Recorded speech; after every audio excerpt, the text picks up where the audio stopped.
রসুল আমার কাজে কর্মে অনুপ্রেরণা রসুল আমার কাজে কর্মে অনুপ্রেরণা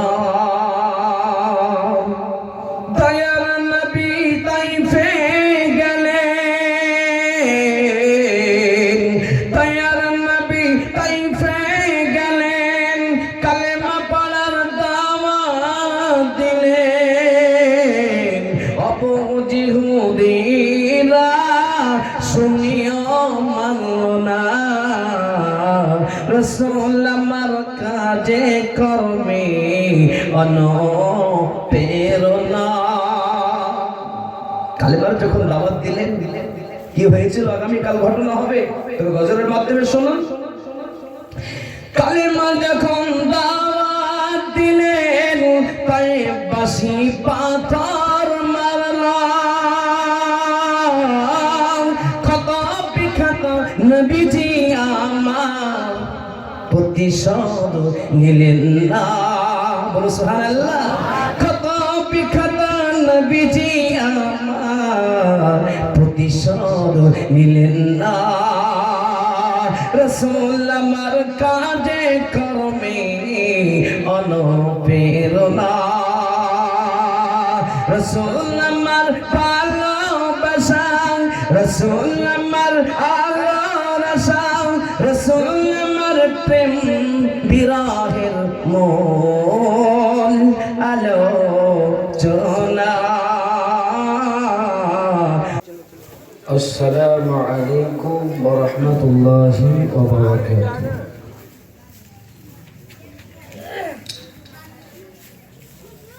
আলহামদুলিল্লাহি নাহমাদুহু ওয়া নাস্তাঈনুহু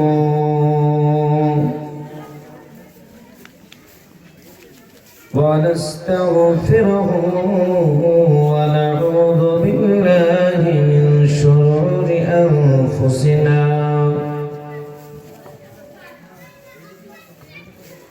ওয়া মিন সাইয়্যাতি আ'মালিনা من يهده الله فلا مضل له ومن يضلله فلا هادي له ونشهد أن لا إله إلا الله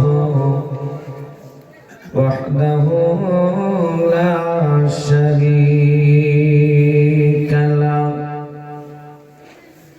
ونشهد أن سيدنا وحبيبنا ومولانا محمدا عبده ورسوله صلى الله عليه وسلم فقد قال الله تعالى في كلامه المجيد والفرقان الحميد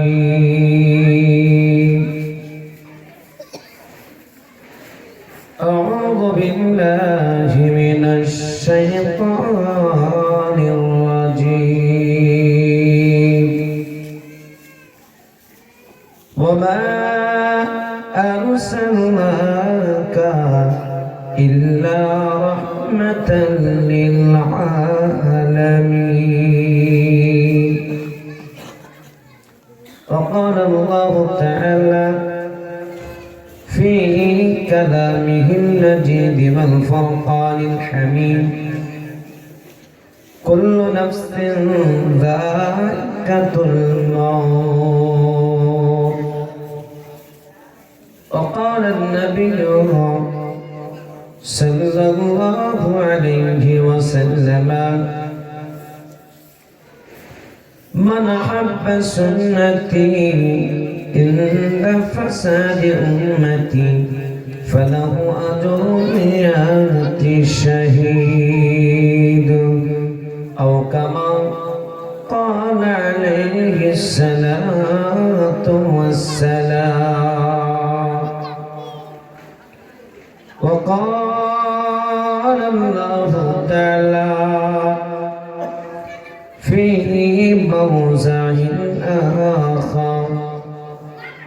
إن الله وملائكته يصلون على النبي يا أيها الذين آمنوا صلوا عليه وسلموا تسليما اللهم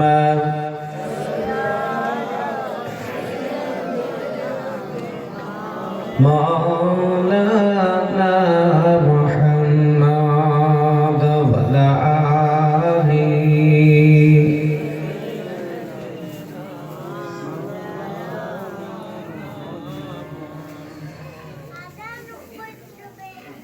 মাটির বাড়ি মাটির ঘর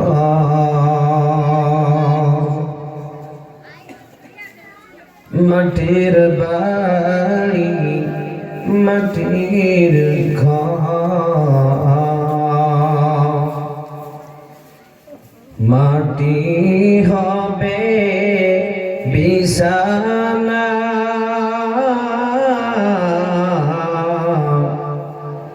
কবরে যারা গেছেন চলিয়া তাদের রাত না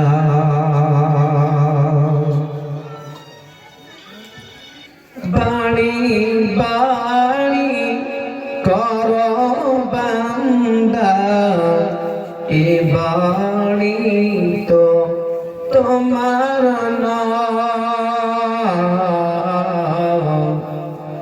সাড়ে তিন হাত মাটির নিচে সে বাড়ি তো তোমার ডানে মাটি বামে মাটি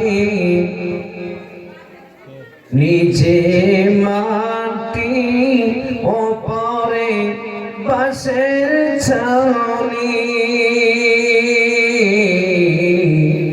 এমন জায়গায় যেতে হবে থাকবে না কোনো সাথী এমন জায়গায় রইতে হবে থাকবে না কোনো বাতি গাড়ি গাড়ি করো বান্দা এ গাড়ি তো তোমার নয় মৃত্যুর পরে আসল গাড়ি খাঁটি কি তা তোমার জানা নাই বাড়ি বাড়ি কর বান্দা এ বাড়ি তো তোমার নয় সাড়ে তিন হাত মাটির নিচে সে বাড়ি তো তোমার।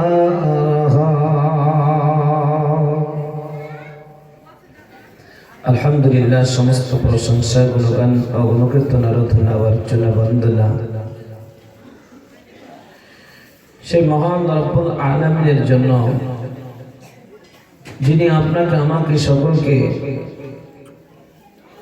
বিভিন্ন কাজ ও কর্মতা ব্যস্ততা থেকে ফারিগ করে এই শীতের এই মৌসুমে 10 রাত্রি ব্যাপী জীবনের ষষ্ঠম দিনে দল মত নির্বিশেষে আমাদের সকলকে আশা বসা শোনার তৌফিক দান করলেন। আল্লাহ পাকের শুকরিয়া আদায় করি, মহব্বতের সুরে ভক্তি ভরে আওয়াজ করে বলি আলহামদুলিল্লাহ। প্যারা হাবিব সাল্লাল্লাহু আলাইহি ওয়াসাল্লামের উপর শত শত কোটি কোটি দরুদ ও সালাম বর্ষিত হোক, অর্পিত হোক। সকলে বলি আল্লাহুম্মা আমিন। সম্মানিত নির্বাচিত প্রস্তাবিত আজকের যোগ্যতম সভাপতি সাহেব, সম্মানিত উলামায়ে দ্বীন, সম্মানিত হুজ্জাজে کرام, সম্মানিত দিনদার ইমানদার মুসলমান ভাই বাবাজিরা, পর্দা নসিমা ধার্মিকা আমার স্নেহময়ী মমতাময়ী মা ও বোনেরা, দূর দূরান্ত থেকে মাইকের ধরে আওয়াজ শুনছেন, সকলকে জানাই আন্তরিক শুভেচ্ছা ও অভিনন্দন। গত 5 রাত্রি পর্যন্ত আলোচনা হয়েছিল রাসূল সাল্লাল্লাহু আলাইহি ওয়াসাল্লামের 49 বছর বয়স পর্যন্ত। মনে আছে না নাই আপনাদের? আল্লাহ রাসূল সাল্লাল্লাহু আলাইহি ওয়াসাল্লাম এবং পরিবার পরিজনকে নিয়ে এবং চাচা আবু তালেব সহ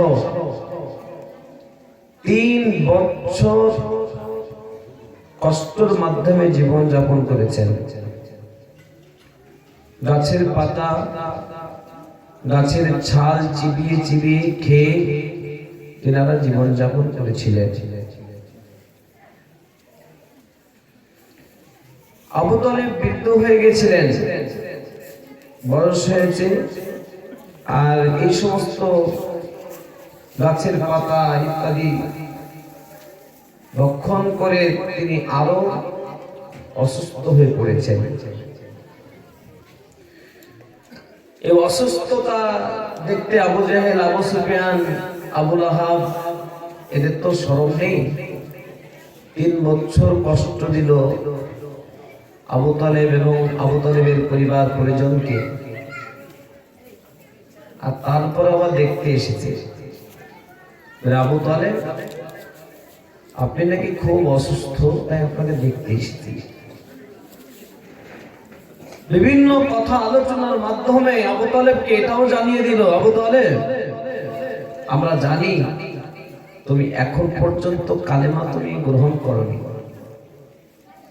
তুমি এখনো আব্দুল মুত্তালিব যে ধর্মের উপরে ছিল ওই ধর্মের উপরেই তুমি আছো।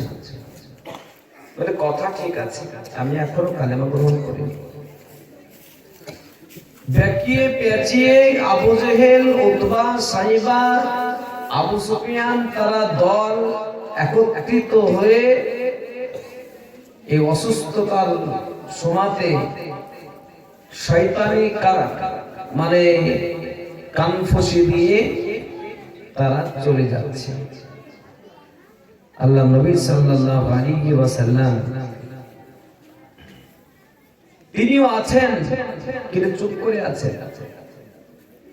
আবু লাহাব এটাও বলল, ভাই আবু তালেব যদি মুহাম্মদের আল্লাহ সত্য হয়ে থাকে, আপনি তো অসুস্থ, তাহলে সুস্থতার জন্য কোন ওষুধ টষুধের ব্যবস্থা কিছু করেছে না। যখন রাসূল সাল্লাল্লাহু আলাইহি ওয়াসাল্লামের কথা শুনলেন, সঙ্গে সঙ্গে তাদেরকে বেরিয়ে যাওয়ার কথা বলা হলো। তারা সেখান থেকে বেরিয়ে যাচ্ছে আর বলছে, আবু তালেব চলে তো যাচ্ছি, শেষ পর্যায়ে তুমি কালেমাটা পড়বে না, তোমার নিজের ধর্মের উপর থেকে এই কান ফুসি চলে যাচ্ছে।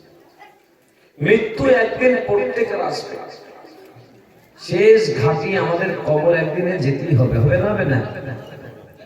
কেউ আমরা বাঁচতে আসেনি, কেউ বাঁচতে পারবো না।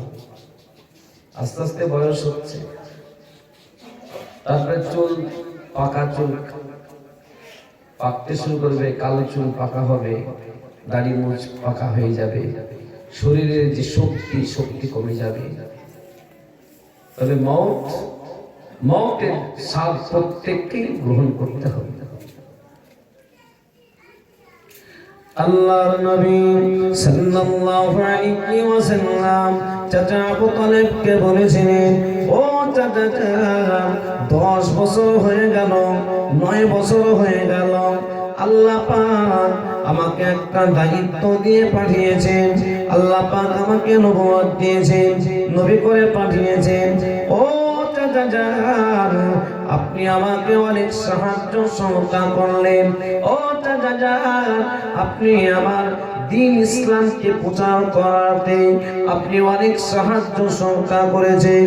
ও চাচা আপনি 3টা বছর আপনি পানি পান নাই, খাবার পান নাই, গাছের পাতা গাছের ছাল খেয়েও আপনি আমার সহযোগিতা করেছেন। ও চাচা 9 বছর হয়ে গেল, অনেক মানুষকে আমি দাওয়াত দিলাম, কালেমা পড়ালাম, কিন্তু চাচা আপনার জীবন দিয়ে আমি মুহাম্মদ একবার কালেমা শুনতে পাই না। ও চাচা একদিন মৃত্যু তো হয়ে যাবে, তবে আপনাকে একটা কথা বলি, ও চাচা কাল কিয়ামতের ময়দানে, হাসরের ময়দানে আমি নবী তাদের জন্য সুপারিশ করতে পারবো। মৃত্যুর আগে আগে যারা একটিবার অন্তর দিয়ে জবান দিয়ে যারা কালেমা তৈয়বাটা পাঠ করেছে, বিশ্বাস করেছে, আমি তাদের জন্য আমি সুপারিশ করতে পারবো, আল্লাহ পাকের কাছে মাগফিরাতের দোয়া চাইতে পারবো। ও চাচা আপনি যদি একটিবার কালেমা না পড়েন, কাল কিয়ামতের ময়দানে কঠিন মুসিবতের সময়তে আমি নবী আপনাকে বাঁচাতে পারবো না। চাচাজি আপনি একবার কালেমা পড়ে নেন। অনেকজন বলে প্রতি বছর জীবনী করে হবে কি, আর এত জলসা জীবনী করে লাভ। মৌলানা জামিরুল ইসলাম এসে কি মানুষকে সব হেদায়েত করে দিবে? বিভিন্ন চায়ের দোকানে বিভিন্ন জায়গাতে গল্প হয় যে নবী 8 বছর বয়স থেকে চাচা আবু তালেবের কাছে মানুষ হলেন, ব্যবসা বাণিজ্য শিখলেন, বিবাহ শাদী হলো, ছেলে মেয়ে হলো, আবার 10 বছর 9 বছর 10 বছর 9 বছর ধরে আল্লাহর নবী সাল্লাল্লাহু আলাইহি ওয়াসাল্লামকে দ্বীন ইসলাম প্রচার করার জন্য তিনি সাহায্য সহযোগিতা করলেন। সেই চাচা কালেমা নসিব হয় না। আল্লাহ নবী সাল্লাল্লাহু আলাইহি ওয়াসাল্লাম চাচা কানে কাছে গিয়ে বলছে, নবীজি ভাবছেন যে আমার কথা কি নবীজি শুনতে পাচ্ছে না নাকি, আমার কথা কি শুনতে পাচ্ছে না? বলে চাচা নবীজি সাল্লাল্লাহু আলাইহি ওয়াসাল্লাম তিনি উঠে ডান দিককার কানের দিকে বলে এই কানটা ঠিক থাকে, ডান দিকের কানের কাছে গিয়ে বলছে, চাচা আচ্ছা একটা কথা বলবো,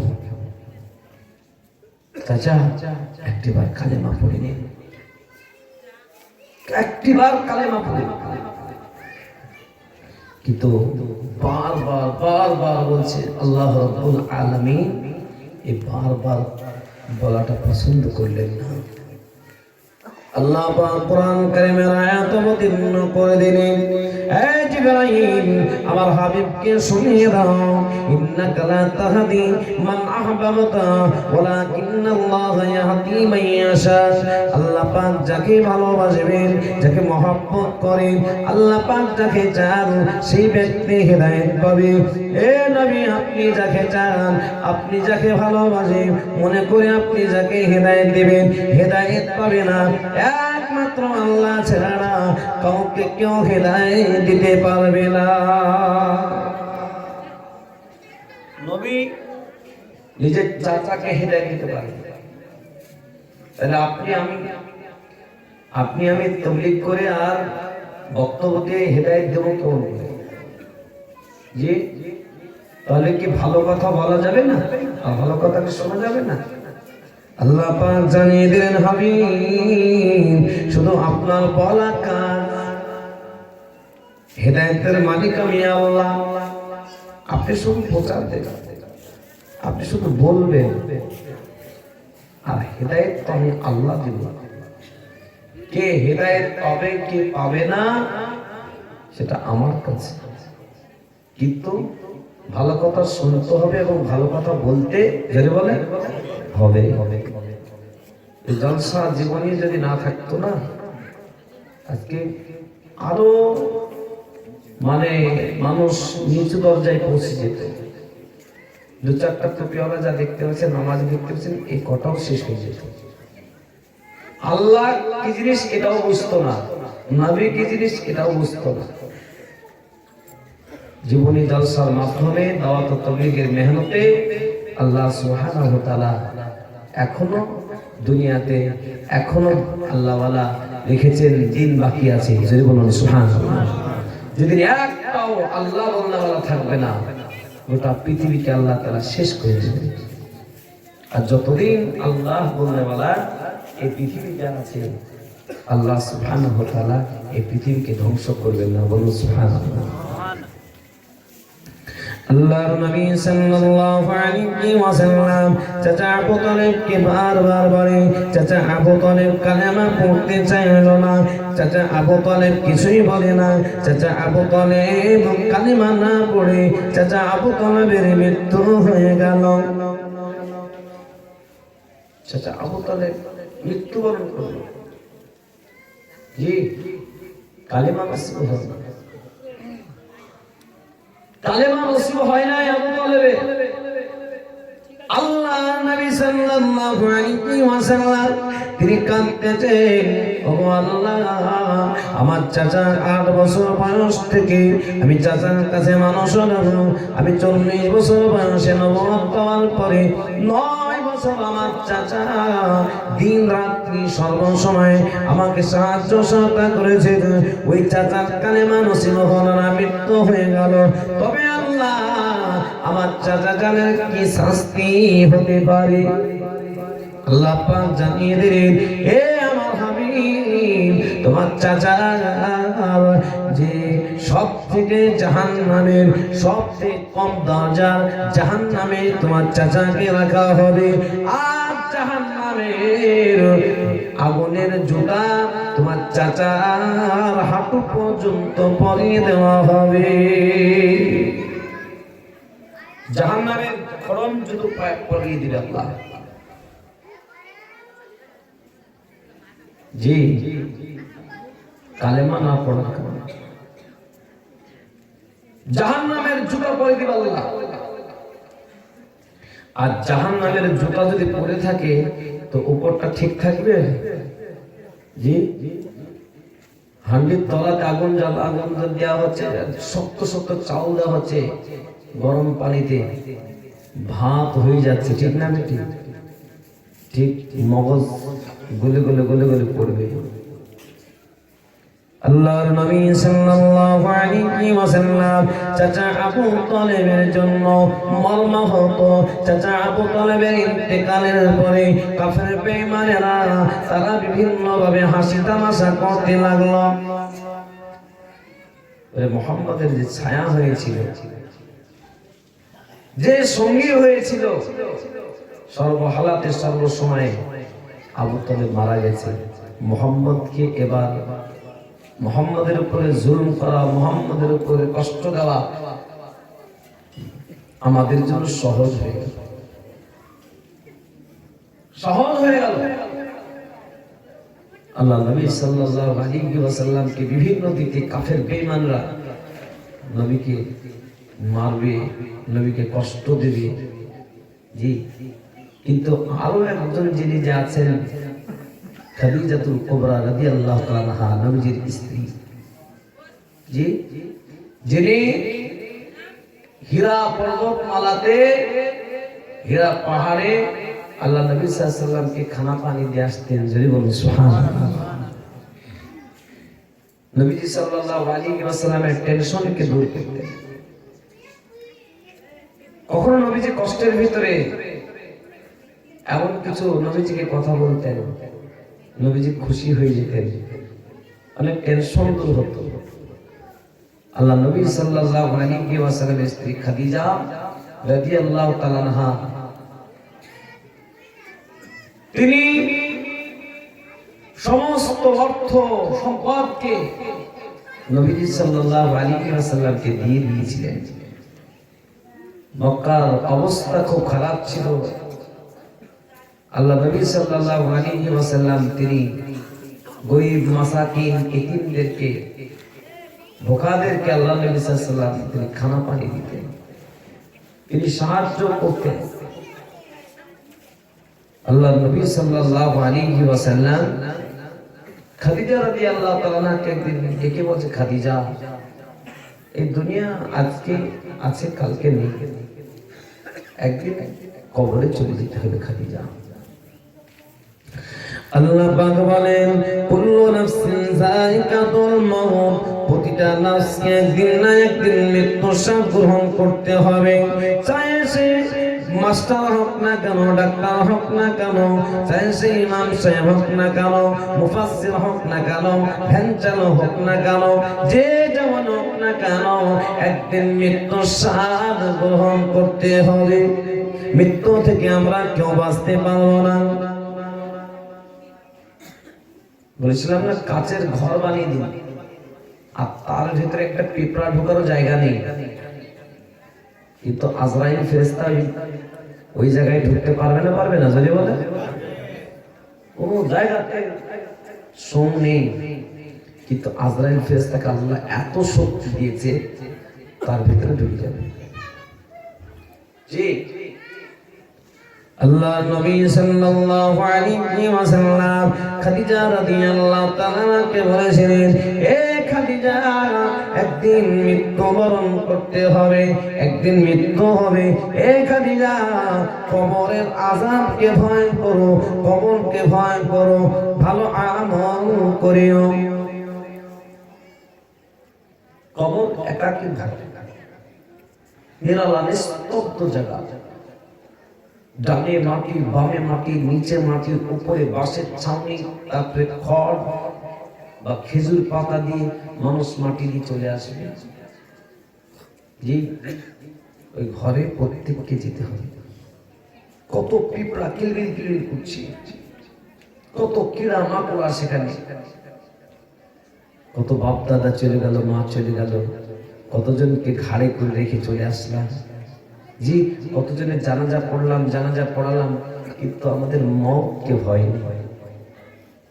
মওতকে ভয় করেছিল খাদিজা রাদিয়াল্লাহু তাআলা আনহা। নবীজি বলেছেন, কবরটা কিছু জনের জন্য জান্নাতের জায়গা হবে, আর কবরটা কারোর জন্য জাহান্নামের একটা গর্ত হয়ে যাবে। আমরা জান্নাতের গর্ত চাই না, জাহান্নামের গর্ত চাই। জোরে বলি জান্নাতে। তাহলে কিছু আমল করতে হবে, কিছু আমল করতে হবে। খাদিজা রাদিয়াল্লাহু তাআলা আনহা কবরের ভয় যেদিন থেকে আল্লাহ নবী দেখিয়েছিলেন, খাদিজা রাদিয়াল্লাহু তাআলা আনহা তিনি কবরকে যখন করতেন, সঙ্গে সঙ্গে তিনি বেহুঁশ হয়ে পড়তেন। ও আব্বা জানেরা, যুবকেরা, মা বোনেরা, একদিনের জন্য কবরকে স্মরণ করে আমরা কেউ বেহুঁশ হয়েছি। রাস্তার ধার দিয়ে আমরা যাচ্ছি, তো আপনাদের মসজিদটা পার হয়ে কবরস্থান, ওটা কবরস্থান না আপনাদের? কতজন ঘুমিয়ে আছে কবরে। আল্লাহ, জীবনটা কিছুই নেই, কিচ্ছু নেই। যতক্ষণ এই শরীরে জান আছে, অসুস্থ হয়েছেন, প্রাথমিক ট্রিটমেন্ট হলো, নিয়ে যাবে সুজাপুর হসপিটাল, এখানে হবে না, চলো মালদায় চলে, মালদার ডাক্তার বললো এখানে হবে না, চলো বহরমপুর, বহরমপুর হবে না, কলকাতা, কলকাতা হলো না ভেলোর, ভেলোর হলো না ব্যাঙ্গালোর, ব্যাঙ্গালোর হলে টাকা থাকবে আরো জায়গায় নিয়ে ঘুরবে, বাঁচানোর চেষ্টা করবে। আর প্রাথমিক গ্রামের কক ডাক্তার যদি বলে দেয় ডেড বডি, ওকে যদি সুজাপুর হসপিটালে লোকেরা সব পাগল নাকি বলবে না? বলবে না? তার মানে যতক্ষণ আল্লাহ দেওয়া এই জানটা আছে ততক্ষণ কত হেলথ আছে, কত ডাক্তারখানা আছে, কত ডাক্তার আছে, বাঁচানোর জন্য চেষ্টা করবে, কিন্তু জানটা চলে গেলে এই জান এই বডিতে সোনার এই খাঁচাতে এই জানটাকে সেটিং করার মতন পৃথিবীতে আর কোনো ডাক্তার যদি বলেন নাই। এই জিনিসটা যদি একবার ভাবেন, আপনার দ্বারাতে কোনো খারাপ কাজ হবে না, আপনার জুবান দিয়ে মিথ্যা কথা বের হবে না। কারণ এই চোখটাকে একদিন যদি এই চোখের গুনাহ থাকে, এই চোখটাকে একদিন করে করে ঘুরাতে করে করে খাবে। কানের ভিতর দিয়ে সাপ ঢুকে যাবে, মুখ দিয়ে সাপ ঢুকবে, কান দিয়ে বের হবে, পেটের ভিতর পেটটা ফুলে ফেটে যাবে। আর আপনার ইমানের সাথে যদি আপনি আমি যেতে পারি, কবরের ভিতরে একটা পিঁপড়া পর্যন্ত আপনার শরীরে স্পর্শ করবে না। যদি বলুন সুবহানাল্লাহ, স্পর্শ করবে না। জি, আল্লাহ সুবহানাহু ওয়া তাআলা আমাদের রূহটাকে হয় সিজ্জিনে রাখবে না ইল্লিয়িন, সিজ্জিন আর ইল্লিয়িন। জি, ওমা আদরাকা মা সিজ্জিন ওমা আদরাকা মা ইল্লিয়ুন। সিজ্জিন আর ইল্লিয়ুন একটা শান্তির জায়গা, একটা অশান্তির জায়গা। আপনারা জানটাকে নিয়ে সেখানে আল্লাহ রাব্বুল আলামিন ওই সিজ্জিনে দিবেন না ইল্লিয়িন আরামদায়ক জায়গাতে দিবেন। খাদিজা রাদিয়াল্লাহু তাআলা আনহা তিনি কত বড় তিনি আমলিয়াত দিক দিয়ে তিনি উন্নত ছিলেন, তবুও তিনি কবরকে ভয় করেছিলেন। আল্লাহর নবী সাল্লাল্লাহু আলাইহি ওয়াসাল্লাম যেদিন থেকে কবর শুনিয়েছিলেন, কবরের ভয় দেখিয়েছিলেন, খাদিজা রাদিয়াল্লাহু তাআলা আনহা ওই কবরকে স্মরণ করে মাঝে মধ্যে বেহুঁশ হয়ে পড়তেন। আল্লাহ নবী সাল্লাল্লাহু আলাইহি ওয়াসাল্লামের ওই জামানাতে ওই সময়তেও কিন্তু নামাজ ফরজ হয় নাই। 2 রাকাত সূর্য ওঠার আগে, 2 রাকাত সূর্য ডোবার পরে 2 রাকাত করে নফল নামাজ আদায় করতেন। আল্লাহ নবী সাল্লাল্লাহু আলাইহি ওয়াসাল্লাম তিনি কাবা ঘরের সামনে নামাজ আদায় করতেন। আল্লাহ নবীর পরিবার পরিজন তিনারা বাড়িতে 2 রাকাত করে নামাজ আদায় করতেন। আল্লাহ রাসূল সাল্লাল্লাহু আলাইহি ওয়াসাল্লাম তিনি গেছেন সূর্য ওঠার আগে আগে তিনি 2 রাকাত নামাজ পড়ছেন কাবা ঘরের চতুর্দিকে, কাবা ঘরের সামনে। সিরাতে মুস্তাফা কিতাবে লেখা আছে আল্লাহ নবী সাল্লাল্লাহু আলাইহি ওয়াসাল্লামের বেটি ফাতিমাতুজ জাহরা রাদিয়াল্লাহু তাআলা আনহা তখন মাত্র ছোট বয়স, মাত্র 11 বছর বয়স। কত বছর? 11 বছর। মায়ের সাথে একসঙ্গে বসে বসে নামাজ আদায় করছে। নামাজ আদায় শেষে 2 হাত তুলে খাদিজা রাদিয়াল্লাহু তাআলা আনহা তিনি আল্লাহর কাছে দোয়া করেন, মাবুদ গো, ও আল্লাহ, আল্লাহ কবরটা দেখে তো ভয় হয়, মনে হয় আর বেশি দিন বাঁচবো না। আয় আল্লাহ, কবর আযাব থেকে আমাকে নাজাত দিবেন। এই কবরের কথা বলতে বলতে খাদিজা রাদিয়াল্লাহু তাআলা আনহা তিনি বেহুশ হয়ে পড়লেন। জায়নামাজ বুঝেন না? জায়নামাজ মুসলমানের বাড়িতে তো জায়নামাজ থাকে না, মুসলমানের বাড়িতে টুপি থাকে না, মুসলমানের বাড়িতে সুরমা থাকে না, মুসলমানের বাড়িতে আতর থাকে না, মুসলমানের বাড়িতে মিসওয়াক থাকে না, মুসলমানের বাড়িতে দস্তরখানা থাকে না। খুব কম দাম, খুব বেশি যদি হয়, যেগুলো নাম বললাম, মাত্র 500 টাকা হলে এই সমস্ত সুন্নতগুলো আদায় হয়ে যায়। কিন্তু 500 টাকা বিভিন্ন কাজে কর্মতে আমরা ব্যবহার করতে পারি, নবীর সুন্নতের জায়গায় আমাদের ব্যবহার হয় না। যে একটা আতরের কত দাম? খুব বেশি 50 টাকা। একটা সুরমা 20 টাকা, একটা তাসবিহ ক টাকা দাম? 20-25 টাকা দাম। একটা জায়নামাজ 200 টাকা দাম। হ্যাঁ, একটা টুপি 50 টাকা, খুব বেশি দাম 50 টাকা দাম। আমাদের মতো নেবে 100-150 টাকা দাম নেবে। মাত্র 500 টাকা খরচ করে এই সুন্নতটা পাওয়া যায় না। অনেক বাড়িতে দস্তরখানা তো নাই, 193% দস্তরখানা নেই। সেই দস্তরখানা দেন, নাক মোছা, ফুটা মোছা, ওই গামছা নিয়ে চলে আসে। খাবো না গামছার সেন্ট শুনবো, বরুচি এসে যায়। মুসলমান বাড়িতে 20 টাকা দামের একটা দস্তরখানা রাখতে পারে না। দস্তরখান বুঝেই না, অনেক বাড়িতে আছে। বাড়ির সব সরঞ্জাম ঠিক আছে, বাড়িকে একদম সাজিয়ে গুছিয়ে একবারে ব্যাপক ব্যাপার। ভিআইপি এই তো টি টেবিলে বসে বসে খাচ্ছে খানা। নবীর সুন্নত নাই। জি, নবীর সুন্নত নাই। নবীজি বলেছেন, মান আহাব্বা সুন্নতি ইন্না ফাসাদি উম্মতি ফালাহু আজরু মিয়াতি শাহীদ। ফিতনা ফাসাদের জামানাতে একটা সুন্নতকে যে জিন্দা করবে, আল্লাহ রাব্বুল আলামিন 100 শহীদের দরজা দিবেন। বলুন সুবহানাল্লাহ। যে সময় সুন্নত মাননেওয়ালা কেউ নাই, ফিতনা ফাসাদ, এই এমন একটা সমাজে একটা সুন্নতকে জিন্দা করবে। আলহামদুলিল্লাহ, এখন তো দেখা যাচ্ছে মিসওয়াক তো বাড়িতে পাওয়া যায় না। জি, মিসওয়াক যদি কেউ করে তাহলে টাকার অভাব হয়েছে নাকি? ব্রাশ পাও না বলবে, ব্রাশ কলগেট দিয়ে দাঁত মেজে মেজে দাঁতে ক্ষয় করে দাঁত আজ শেষ হয়ে যাচ্ছে। 100 বছরকার বুড়ো আমাদের, আমি যেখানে দারা হাদিস পড়তাম, যে বছর আমাদের মাওলানা কমপ্লিট করেছিলাম, 110 বছর বয়স হুজুরের ছিল, কিন্তু কোনো দাঁত নষ্ট হয়েছিল না। দাঁতগুলো একদম চকচক চকচক দুধের মতন চকচক করছিল। হুজুর মাঝে মধ্যে একটু হাদিস, 2-3টা হাদিস পড়িয়েছিলেন, অসুস্থ এইভাবে করে। চোখেও কখনো তিনি চশমা লাগান।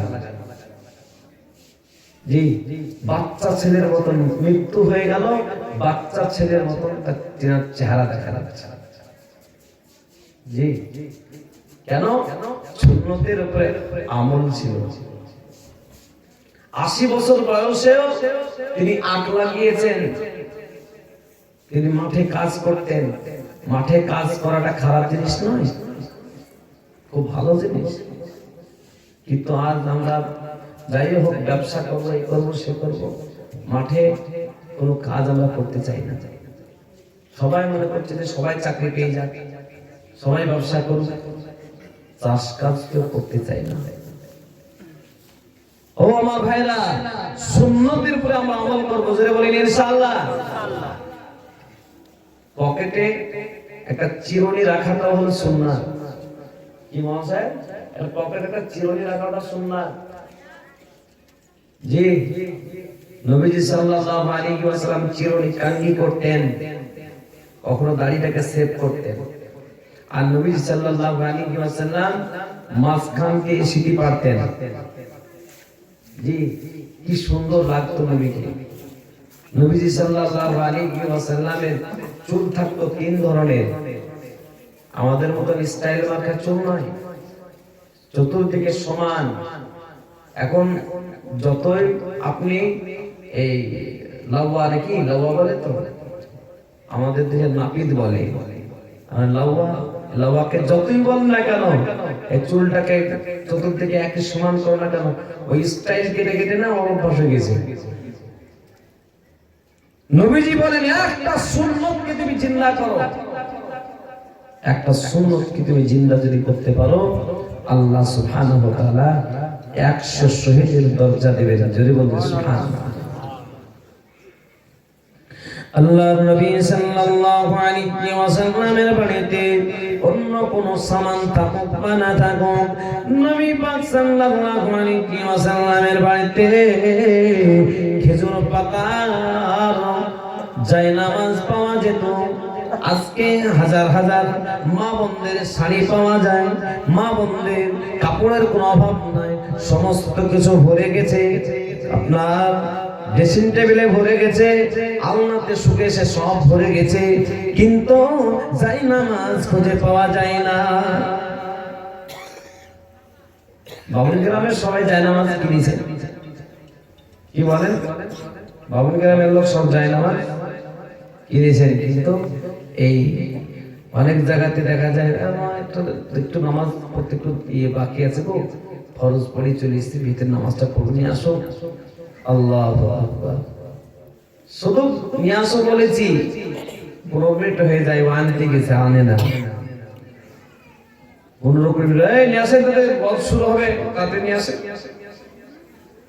তো বলে মৌলানা সাহেব কিছু মনে করবেন না, বিছানার চাদর আছে, যাই নামাজ নাই।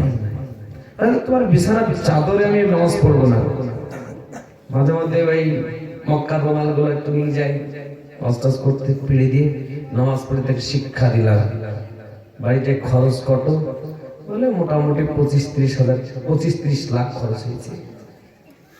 25-30 লাখ খরচ হয়ে যায়, বাড়িতে একটা জায়নামাজ 200 টাকা দিয়ে কিনতে পারে না, এরকম মুসলমান আছে না? নাই জি, এখানে মানে সবাই নাই। জি, নবীজি সাল্লাল্লাহু আলাইহি ওয়াসাল্লামের স্ত্রী খাদিজা রাদিয়াল্লাহু তাআলা আনহা তিনি জায়নামাজে বেহুশ হয়ে পড়ে রয়েছে। ফাতেমা রাদিয়াল্লাহু তাআলা আনহা তখন মাত্র 11 বছর বয়স। মাকে ঘুমিয়ে যেতে দেখে মায়ের চোখ নড়ে না, মা আর নড়চড়া করে না, মাকে ডাকছে, ও আম্মা জান, ও আম্মা জান, কেন আর কথা বলেন না? কি হলো? একই সঙ্গে তো দুটো হাত তুলে আল্লাহর কাছে দোয়া করছিলাম, ও আম্মা আপনি কেন আজ নীরব হয়ে গেলেন? মা মাকে বারবার ডাকছে, মাকে বারবার ডাকছে। এই হয়েছে কি গো? এই ফ্রি ফায়ার এদিকে চলে আসো, চুপচাপ বসো। নবী সাল্লাল্লাহু আলাইহি ওয়াসাল্লাম তিনি কবরের কথা বলেছিলেন, আর খাদিজা রাদিয়াল্লাহু তাআলা আনহা তিনি কবরকে ভয় করে তিনি বেহুশ হয়ে গেছেন। আল্লাহর নবীর মেয়ে ফাতিমাতুজ জাহরা রাদিয়াল্লাহু তাআলা আনহা তিনি দৌড়তে দৌড়তে আল্লাহ নবীর কাছে পৌঁছালেন। আল্লাহ নবী সাল্লাল্লাহু আলাইহি ওয়াসাল্লাম কাবা বাইতুল্লাহ সামনে আল্লাহ নবী সেজদারত অবস্থায় ছিলেন। আল্লাহ নবীর বেটি ফাতেমা পিছনকার জানালা ধরে কেঁদে কেঁদে বলে, আব্বা জান তাড়াতাড়ি আপনি নামাজটা শেষ করুন, আম্মা জান ঘুমিয়ে পড়েছে, আমার ডাকে আর সাড়া দেয় না। আল্লাহ নবী সাল্লাল্লাহু আলাইহি ওয়াসাল্লাম নামাজকে শেষ করলেন। নামাজকে শেষ করে রাসূল সাল্লাল্লাহু আলাইহি ওয়াসাল্লাম তিনি নিজের রুমালটা দিয়ে ফাতেমার চোখটাকে মুছে দিয়েছে। ফাতেমা আমি সমস্ত কান্না, দুঃখ বেদনা আমি সহ্য করতে পারি, ফাতেমা তোমার কান্নাকে সহ্য করতে পারি না। কারণ ফাতেমা ছিল খাতুনে জান্নাত, রাসূলের শেষ বেটি, ছোট্ট বেটি। যদি বলুন সুবহানাল্লাহ। আল্লাহ নবী সাল্লাল্লাহু আলাইহি ওয়াসাল্লাম ফাতেমাকে বলল, ফাতেমা কেঁদো না, চলো তুমি বাড়িতে চলো। আল্লাহ নবী সাল্লাল্লাহু আলাইহি ওয়াসাল্লাম ফাতেমাকে নিয়ে বাড়িতে পৌঁছালেন। আল্লাহ নবী সাল্লাল্লাহু আলাইহি ওয়াসাল্লামের একটা ভালো দিক ছিল, নবী আমার অপর বাড়ি যেতেন, নিজের বাড়ি যেতেন, আল্লাহ নবী সালাম দিয়ে প্রবেশ করতে। আল্লাহ নবী সালাম দিলেন, আসসালামু আলাইকা ইয়া আহলাল বাইত। অন্য দিন আল্লাহ নবী রাত্রিতে এসেছেন, দুপুরে এসেছেন, আল্লাহ নবী যে কোনো সময়তে এসেছেন, সঙ্গে সঙ্গে সালাম দেওয়ার সঙ্গে সঙ্গে দরজাটা খুলে দিয়েছেন খাদিজা রাদিয়াল্লাহু তাআলা আনহা।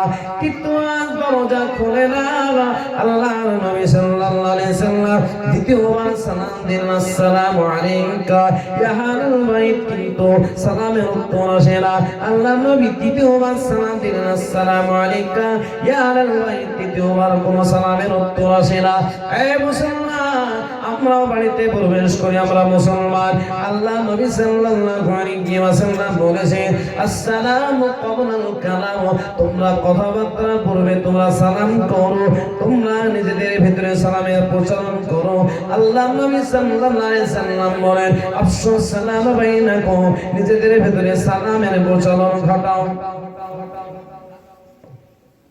রাস্তা দিয়ে কিছু সময় চলাফেরা করি কিছু মানুষ করে বলবে সাহেব আমাকে সালাম দে বুঝতে পারছেন না তো সালাম যদি মানে আমি অন্য ধ্যানে যাচ্ছি তো সালাম দিয়ে দিন ওই দিল না তো পর দেখালে বলবে সাহেব আজকে কিন্তু আমাকে সালাম দেন ঘুরি যদি বলতে যে আপনি দিলেন না কেন বলবে দেখলাম মৌলভী সাহেব আগে সালাম দেয় কি দেয় না আর যদিও বা মৌলভী সাহেবরা একটু সালাম দিচ্ছে বলেন আসসালামু আলাইকুম সালাম দিচ্ছে ওয়া আলাইকুম আসসালাম কি যে বলছে একদম বলকে যেমন ফেলে দিয়ে ক্যাচ ধরে না বাবুরা ওয়া আলাইকুম আসসালাম বা এরকম অনেক সাইকেলে যায় অনেকজন বৃদ্ধ মানুষ যায় সালাম দেয় না কি যে বলছে আল্লাহ ও সালামের উত্তরটাও জানে না এটা ভালো বার্তা শান্তির বার্তা পাঠালো তোকে শান্তির বার্তা পাঠালো যে সালাম দিল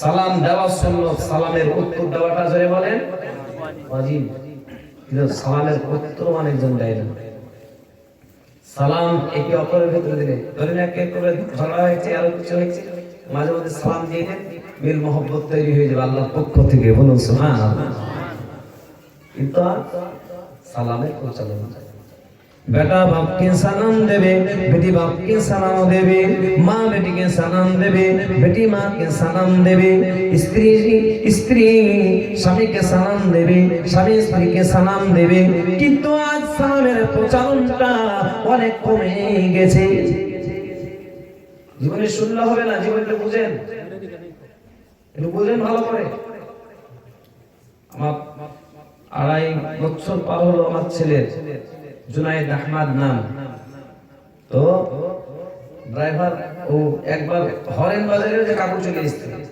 তিন তলা থেকে একা একা নেমে এসে আসসালামু আলাইকুম দিয়ে যতক্ষণ না মুসাফা না হয় ততক্ষণ শান্তি নেই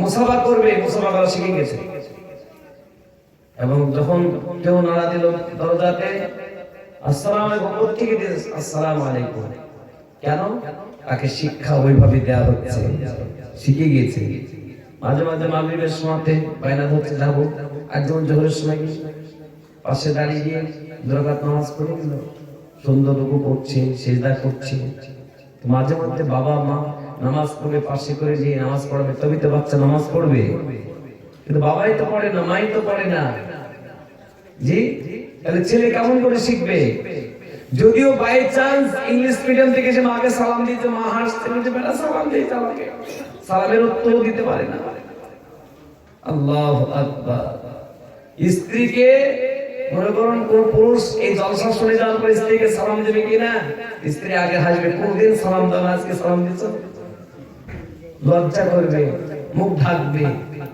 জি এই পরিবেশ আছে না নাই এই পরিবেশে আছে সালাম দেওয়াতে নিয়াতে লজ্জা করে হ্যাঁ একজনকে সালাম দিই আসসালামু আলাইকুম ওয়া সালাম কি দিয়ে বললো কিছু বোঝা গেল না বুঝাই ভালো করে বলেন ভালো করে বলেন আমার ভাইরা সালামের প্রচলনটা ঘটাবো জোরে বলুন ইনশাআল্লাহ আসসালামু আলাইকুম এর জন্য এসেন তো এটা বলতো ভাই করছে যে সুন্দর নাই জোরে বলেন তো আসসালামু আলাইকুম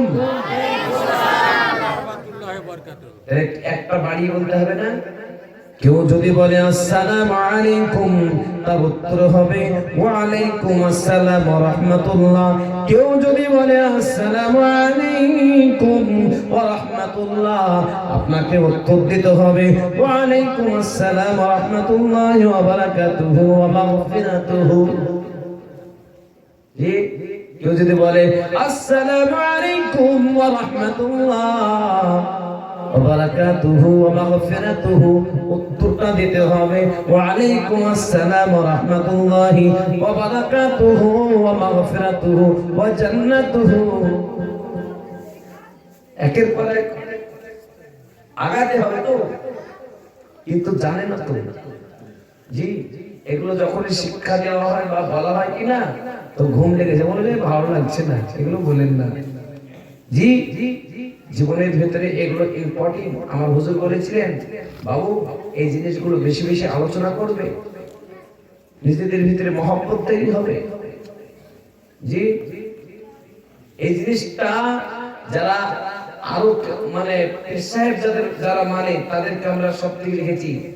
কিছুদিন আগে এতে জীবনী করলাম, আপনার ওই স্কুল পাড়াতে জীবনী করলাম।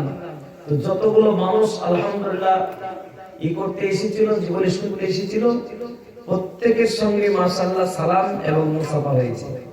কিন্তু বাবন গ্রামের লোক তো, স্ট্যান্ডার্ড লোক তো, আমি মনে হচ্ছে যে আমি ওখানে গিয়ে সবাইকে একটু সালাম মুসাফা করি, কমসে কম এতটুকু তো হোক। নবীজি বলেছেন সালাম করলো, মুসাফা করলো, দুজনের গুনাহ মাফ হয়ে গেল। জি, এই সুযোগ তো নাই মৌলানা সাহেব, এই সুযোগ নেই। আমার নামার আগে আগে কি ঘুমাতে হবে নাকি? জি, এটা আশা করা যায় না আপনাদের কাছে? আলেম ওলামাদেরকে মুসাফা করা মানে নবীর সাথে মুসাফা করার সব পাওয়া যায়, বলুন সুবহানাল্লাহ।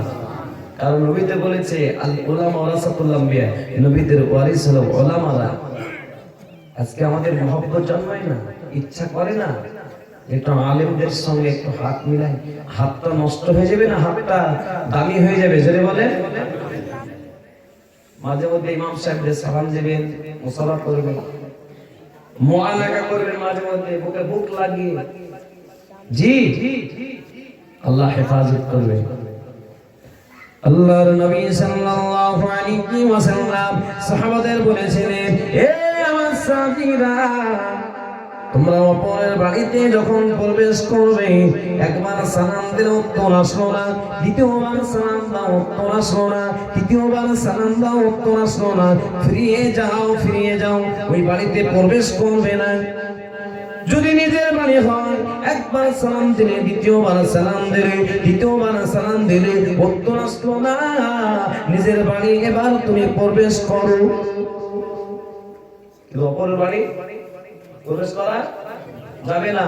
কিন্তু আমাদের সবার তো লাইসেন্স আছে না, মানে এরপর এই বাড়ি ওর বাড়ি ঢোকার পর লাইসেন্স আছে। এই লাইসেন্স করতে গিয়ে না অনেক মানুষ চোর সাব্যস্ত হয়ে যায় সমাজে, ঠিক না বেটি? চুরি করেনি, ওই অন্য কেউ চুরি করেছে, কিন্তু বিনা সালামে ঢোকার কারণে ও চোর সাব্যস্ত হয়। ওই লোকটাই মনে হয় চুরি করে নিয়ে গেছে, ধারণা খারাপ হয়ে যায়। এই জন্য বাড়িতে লোক আছে, অনুমতি নিয়ে প্রবেশ করুন, আপনি অনেক দিক থেকে আপনি বেঁচে যাবেন। আল্লাহর নবী সাল্লাল্লাহু আলাইহি ওয়াসাল্লাম নিজের বাড়ি, নিজের হুজরাখানায় প্রবেশ করলেন। আল্লাহর নবী দেখতে পেলেন খাদিজা জায়নামাজের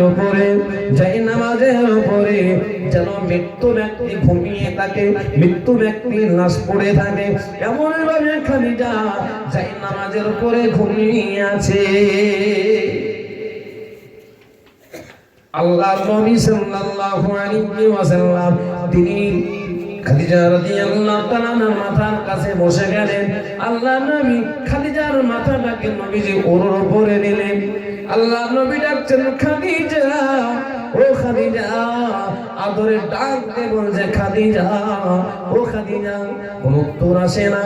আল্লাহর নবী এই যে ডান হাতের এই আঙ্গুলটাকে বলা হয় শাহাদাত আঙ্গুল।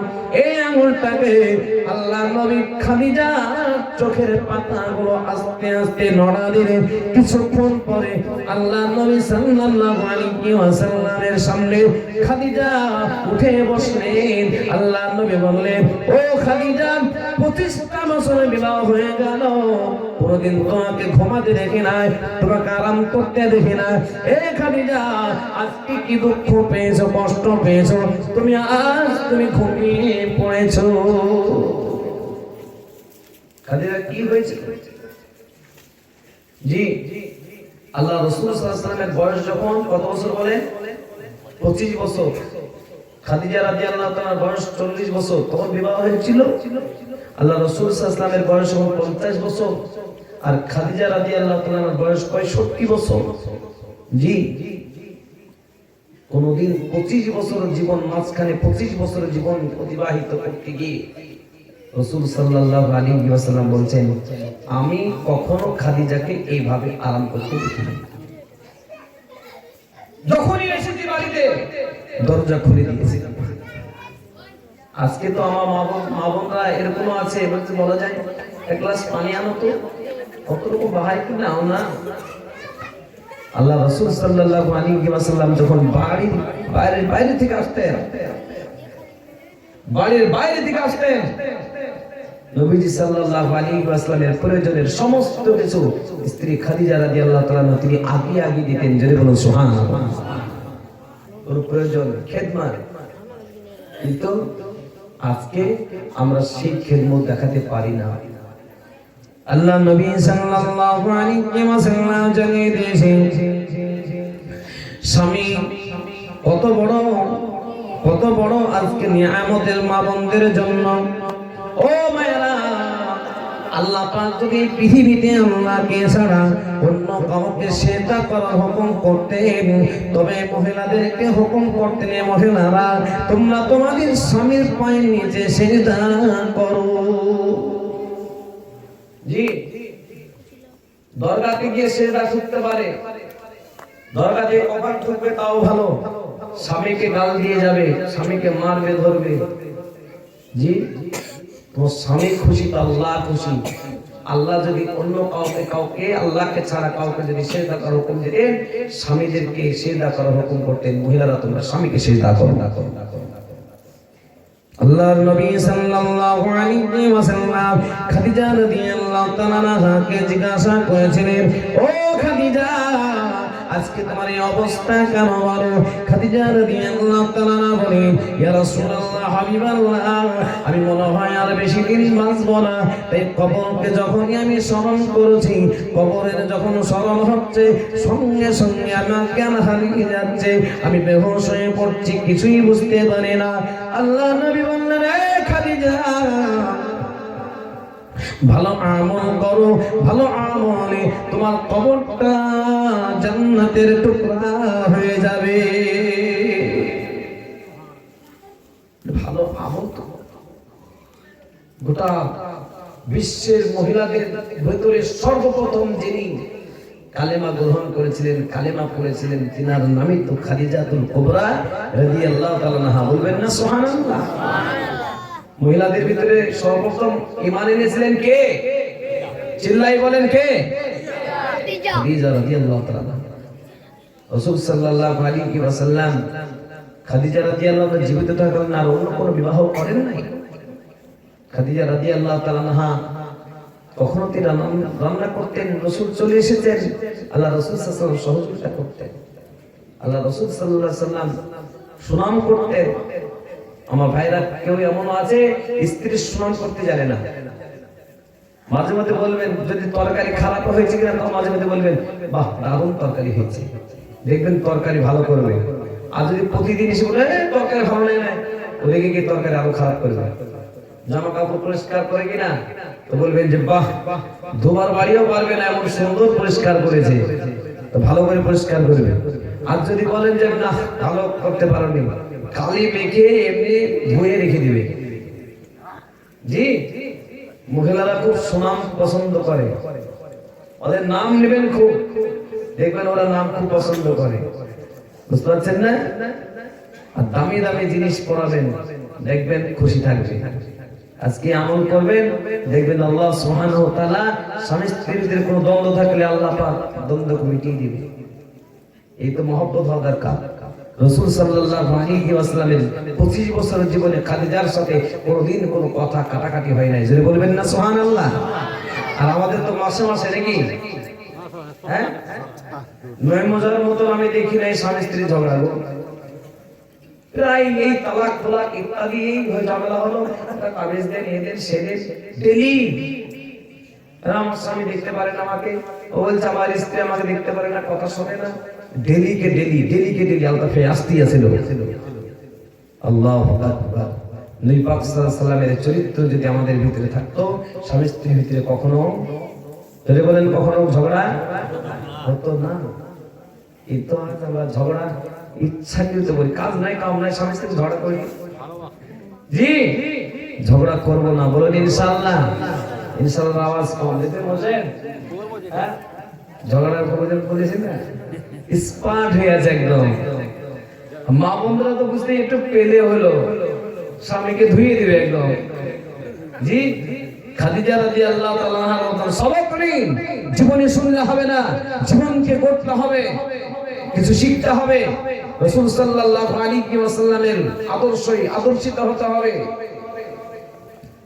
নবীজি সাল্লাল্লাহু আলাইহি ওয়াসাল্লাম খাদিজা রাদিয়াল্লাহু তাআলা আনহাকে বলেছেন, খাদিজা 25টা বছর হয়ে গেল, তুমি তো কোনোদিন আমার কাছে চাও নাই, কিছু কি তোমার চাও পাওয়া আছে নাকি? খাদিজা রাদিয়াল্লাহু তাআলা বলেছেন, ইয়া রাসূলুল্লাহ আপনার কাছে কিছুই চাওয়া পাওয়া নাই, কিন্তু আমি আপনার কাছে 3টা কথা বলবো, এই 3টা কথা আপনি রাখবেন কিনা? বলে 3টা কথার প্রথম নম্বর বলে দাও। বলি ইয়া রাসূলুল্লাহ হাবিবাল্লাহ, প্রথম নম্বর বলবো আপনার সঙ্গে আমি আল্লাহর রাসূল আপনার সঙ্গে 25টা বছর জীবন অতিবাহিত করলাম, কখন আমার মৃত্যু হয়ে যাবে হয়তো আমার বলার সুযোগ হবে না। রাসূলুল্লাহ ওগো আমার স্বামী 25টা বছর আমার উঠাতে বসাতে, আমার আখলাকে চাল চলন ব্যবহারে, আমার কথাতে যদি আপনি আমার স্বামী কষ্ট পেয়ে থাকেন, আপনি স্ত্রী খাদিজাকে মাফ করে দিন। জি এরকম করে কোনদিন মাপ চাইতে পেরেছেন? কেউ চেয়েছে? এখানকার মা বোনরা তো স্বামীদের কাছে মাপ চাইবে না। জি তরকারি রান্না করে দেয়, জি কাপড় কেচে দেয়, বাড়ির কাজ সামলায়, বাড়ির ছেলেগুলোকে সামলায়, আবার স্বামীর আবার স্বামীর কাছে আবার ছোট হবো? এই মায়েরা শুনে রেখে দিন, খাদিজা রাদিয়াল্লাহু তাআলা আনহা আমল যদি এক পাল্লা রাখা হয়, সারা বিশ্বের মহিলাদের আমল যদি এক পাল্লা রাখা হয়, খাদিজার আমল নামা ভারী হয়ে যাবে। সেই খাদিজা রাদিয়াল্লাহু তাআলা শিক্ষা দিয়ে গেলেন স্বামীর কাছে মাপ চেয়ে না। জি স্বামীর কাছে মাপ চেয়ে না। আল্লাহ রাসূল সাল্লাল্লাহু আলাইহি ওয়াসাল্লাম বলেছেন, ও খাদিজা 25টা বছর জীবন অতিবাহিত করলে খাদিজা, কোনদিন তোমার কোন দুঃখ তোমার ব্যবহারে, তোমার আখলাকে, তোমার চালে চলনে, তোমার কথাবার্তাতে আমি কোনো দুঃখ পাই নাই। জোরে বলুন সুবহানাল্লাহ। আজ যদি জিজ্ঞেস করা যায় কাকুদের, কাকু জি কাকি কেমন, বলে সব ভালো, একটা খারাপ, মাঝে মধ্যে গালি দেয়, বলে না? যদি কাকিকে দিয়ে কাকি বলে কাকুদের খবরটা কি, বলে আর বলো না সবই ভালো, মাঝে মধ্যে রেগে গেলে মাঝে মধ্যে ঝাঁটা পিটা করে, একটা না একটা দোষ বের করবে। আর কাপুরুষ এত, তার কিছু পুরুষ আছে হাতের সামনে যা থাকে স্ত্রীকে মারে, স্ত্রীকে মারতে হয়, স্ত্রীকে মারতে হয় না, ওরা অবলা, ওদেরকে মারতে হয় না, মারলে গুনাহ হবে।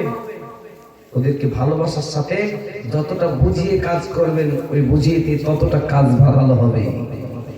জি আর মেরে ধরে কোনো কাজ হবে না। মেরে ধরে বাখর করে একজন স্ত্রীকে মারতে গিয়ে বলেন স্ত্রীর হাত ভেঙে দিয়েছে, পরে স্ত্রীর কাছে ক্ষমা চাইছে, আর আমার কাছে মামা সাহেব আমার স্ত্রীর হাত ভেঙে দিলাম মেরে, আর কি করি? এখন আমাকে কাজকর্ম বাড়ি করতে হয়েছে, বুঝতে পারলেন না? স্ত্রীকে মেরে কোন সমস্যার সমাধান হবে? জি, স্ত্রী মেরে হাত ভেঙে দিয়েছে, জি, এর কোনো ঘটনা ঘটছে। আল্লাহু আকবার। আল্লাহ আমাদের সকলকে হেফাজত করুন, বলুন আমিন। আল্লাহর রাসূল সাল্লাল্লাহু আলাইহি ওয়াসাল্লাম বললেন, ও খাদিজা, প্রতিদিন তোমার কষ্ট, তোমার ব্যবহারে আমি কখনো কষ্ট পাই নাই। আল্লাহ রাসূল সাল্লাল্লাহু আলাইহি ওয়াসাল্লাম বলেন, খাদিজা, এক নম্বর হলো, দুই নম্বরটা বলে দাও।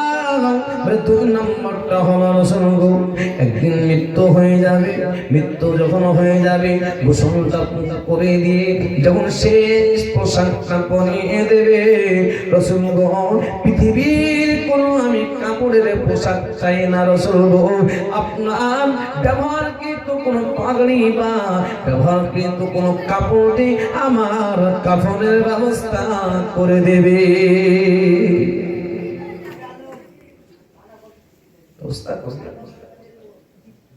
জি, ওখানে কে ঝগড়া করছে? এখানে আসেন, মাইকে উঠে দিব, ওরা বিশ্বের মানুষ দেখতে পাবে, নেটে তৈরি। আল্লাহু আকবার। কিছু শয়তান না, শয়তানের ওয়াসওয়াসা দেয় বাচ্চাদেরকে, বুঝলেন? এই চিল্লাতে থাকতে ডিস্টার্ব করে। আর ভালো কাজে শয়তান বেশি নামে কম, জোরে বলেন। হ্যাঁ, নামাজ পড়তে শুরু করবেন, সারাদিন ওই ভাবনাগুলো আসবে না, নামাজ পড়তে দাঁড়াবেন, ওই ভাবনাগুলো চলে এসে নামাজ খারাপ করে দেবে, ঠিক না বেটি? এক লোকের নামাজ ভুল হয়ে গেছে, তো জিজ্ঞেস করা যাচ্ছে, নামাজে তুমি কি ব্যাপার, সমস্যা যা দিলা, কি ব্যাপার? তো বলছে, নামাজ পড়তে পড়তে পটল বিক্রি করছিলাম। বুঝতে পারছেন না? এরকম হয়ে যায়, বাজার করছিলাম, দেখছি তো ব্রেনটা ওদিকে চলছে, কিন্তু নামাজও দাঁড়িয়ে আছে। अरे ब्रेन टाउन हुआ था कि मैं यहाँ हूँ, मेरा दिल है अल्लाह के पास, मैं यहाँ हूँ, मेरा दिल मदीना में है। কিন্তু এখানে অনেকজন বসে আছে, অনেকজনের ব্রেন চলছে, কালকে কি করব, সকালবেলায় কি কাজ করব, ইত্যাদি। আবার শেষের দিনে কাকে দাওয়াত দেব, কোন শাশুড়ি কি, শ্বশুর কি, বিভিন্ন চিন্তা ভাবনা নিয়ে সমস্ত চিন্তাকে মুক্ত করে রহমতের মজলিসে বসুন, কিছু শেখা যাবে, জোরে বলেন ইনশাআল্লাহ। আল্লাহর নবী সাল্লাল্লাহু আলাইহি ওয়াসাল্লাম খাদিজা রাদিয়াল্লাহু তাআলা আনহাকে বললেন, হে খাদিজা, একটাই মাত্র আমার পাগড়ি, আর একটাই মাত্র আমার জুব্বা, একটা মাত্র আমার জামা, তা আবার পট্টি লাগানো, আর তো আমার কাপড় নাই। খাদিজা রাদিয়াল্লাহু তাআলা আনহা বলেন, ইয়া রাসূলুল্লাহ, হাবিবাল্লাহ, আপনার একটাই পাগড়ি, একটাই মাত্র পট্টি লাগানো জামা দিতে হবে না। ইতিপূর্বে যে সমস্ত কাপড়গুলো আপনি ব্যবহার করেছিলেন, ওই সমস্ত কাপড়গুলো পরার মতো আর কোনো সামর্থ্য নেই।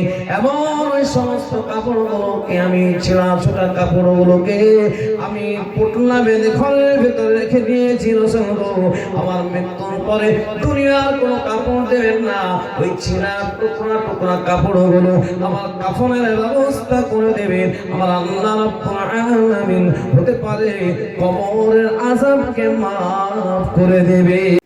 কবরকে কত ভয় করেছে, আজ আমাদের কবরকে ভয় নেই। হতে পারে আমাদের কাফন বাজারে চলে এসেছে, লাল বাজারে চলে এসেছে, ঠিক না বেটি? জি, বলা যাবে যাসেনি, হয়তো কালিয়াচক চলে এসছে, সুজাপুর চলে এসছে, লাল বাজার চলে এসছে। কাফনের কাপড় কত টাকা দাম? 600-700 টাকা দাম।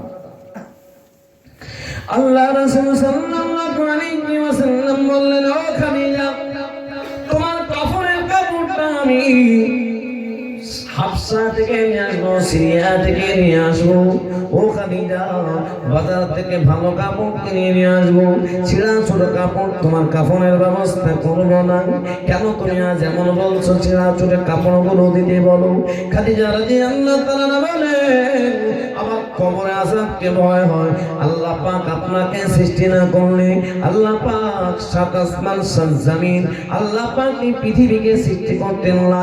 আর আপনার ব্যবহার কিন্তু কোন কাপড় যদি আমার কাফনের ব্যবস্থা হয়ে যায়, আমার বিশ্বাস কবর আমার সাথে কোনো খারাপ ব্যবহার করবে না। আল্লাহ রাসূল সাল্লাল্লাহু আলাইহি ওয়াসাল্লাম যে খাদিজা তোমার এত কবরকে দেখে ভয়, তাহলে আজ তোমাকে আমি কথা দিচ্ছি তোমার মৃত্যুর পরে তোমার কাফনের কাপড়টা আমার মাথার পাগড়িটা দিয়ে দিব। জোরে বলুন সুবহানাল্লাহ। খাদিজা রাদিয়াল্লাহু তাআলা একটু মুস্কি হাসলেন। আল্লাহ রাসূল বললেন যে এই হাসি তো 25 বছর জিন্দেগিতে দেখি নাই, আজকে এমন হাসলে তুমি? খাদিজা রাদিয়াল্লাহু তাআলা বললেন ইয়া রাসূলুল্লাহ হাবিবাল্লাহ, সত্যই বলেছে, আমি সত্যই আজকে মন খুলে হেসেছি। 25টা বছর জীবন অতিবাহিত করতে এমন করে হাসি নাই, কারণ মৃত্যুর পরে কবরে আপনার মাথার পাগড়িটা আমার কাফন হয়ে যাবে। আল্লাহ পাক কবরে আযাব দিবে না, কবরটা শান্তির জায়গা বানাবে। এই আশাতে আমি একটু মন খুলে হাসলাম, প্রাণ খুলে হাসলাম। জোরে বলুন সুবহানাল্লাহ। যে খাদিজার কোনো আমলের কম ছিল না, কবরকে ভয় করেছিল। আর আমাদের কবরকে ভয় হয় না? জি, কবরের ভয় হয় না একটু?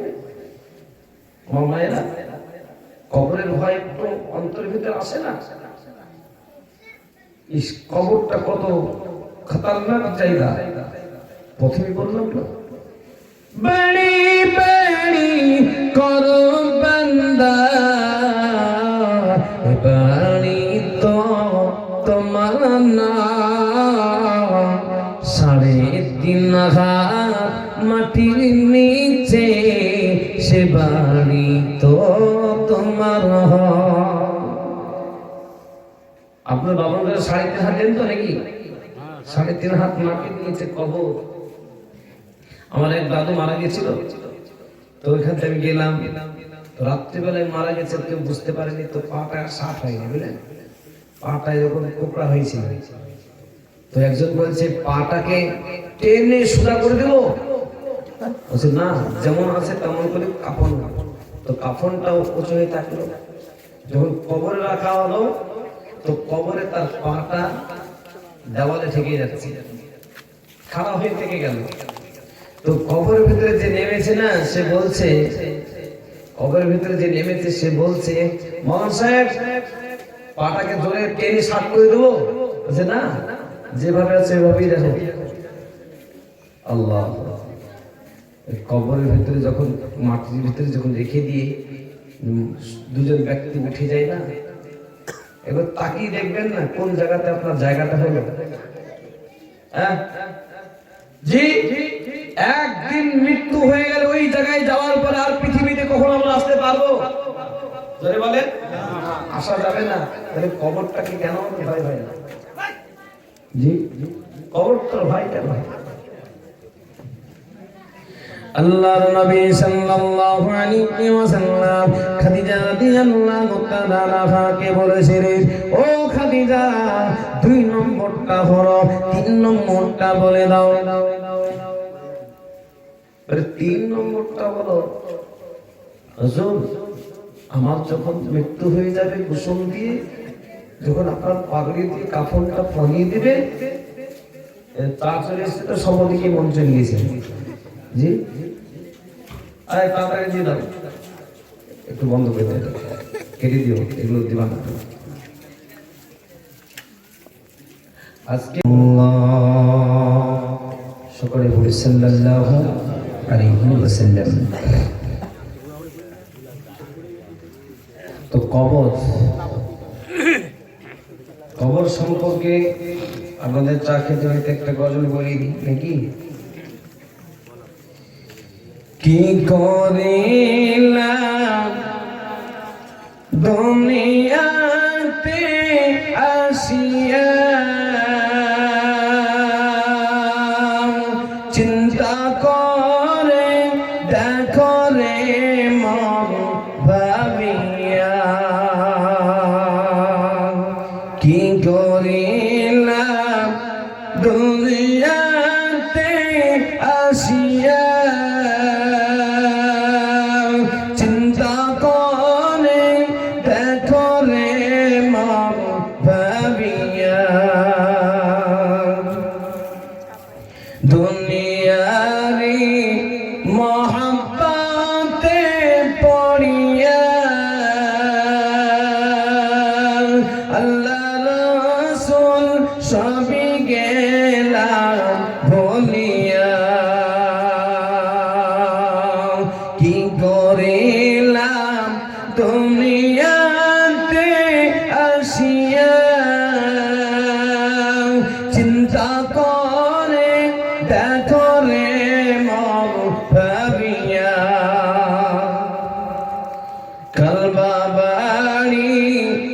কাবা ঘর কাবা কি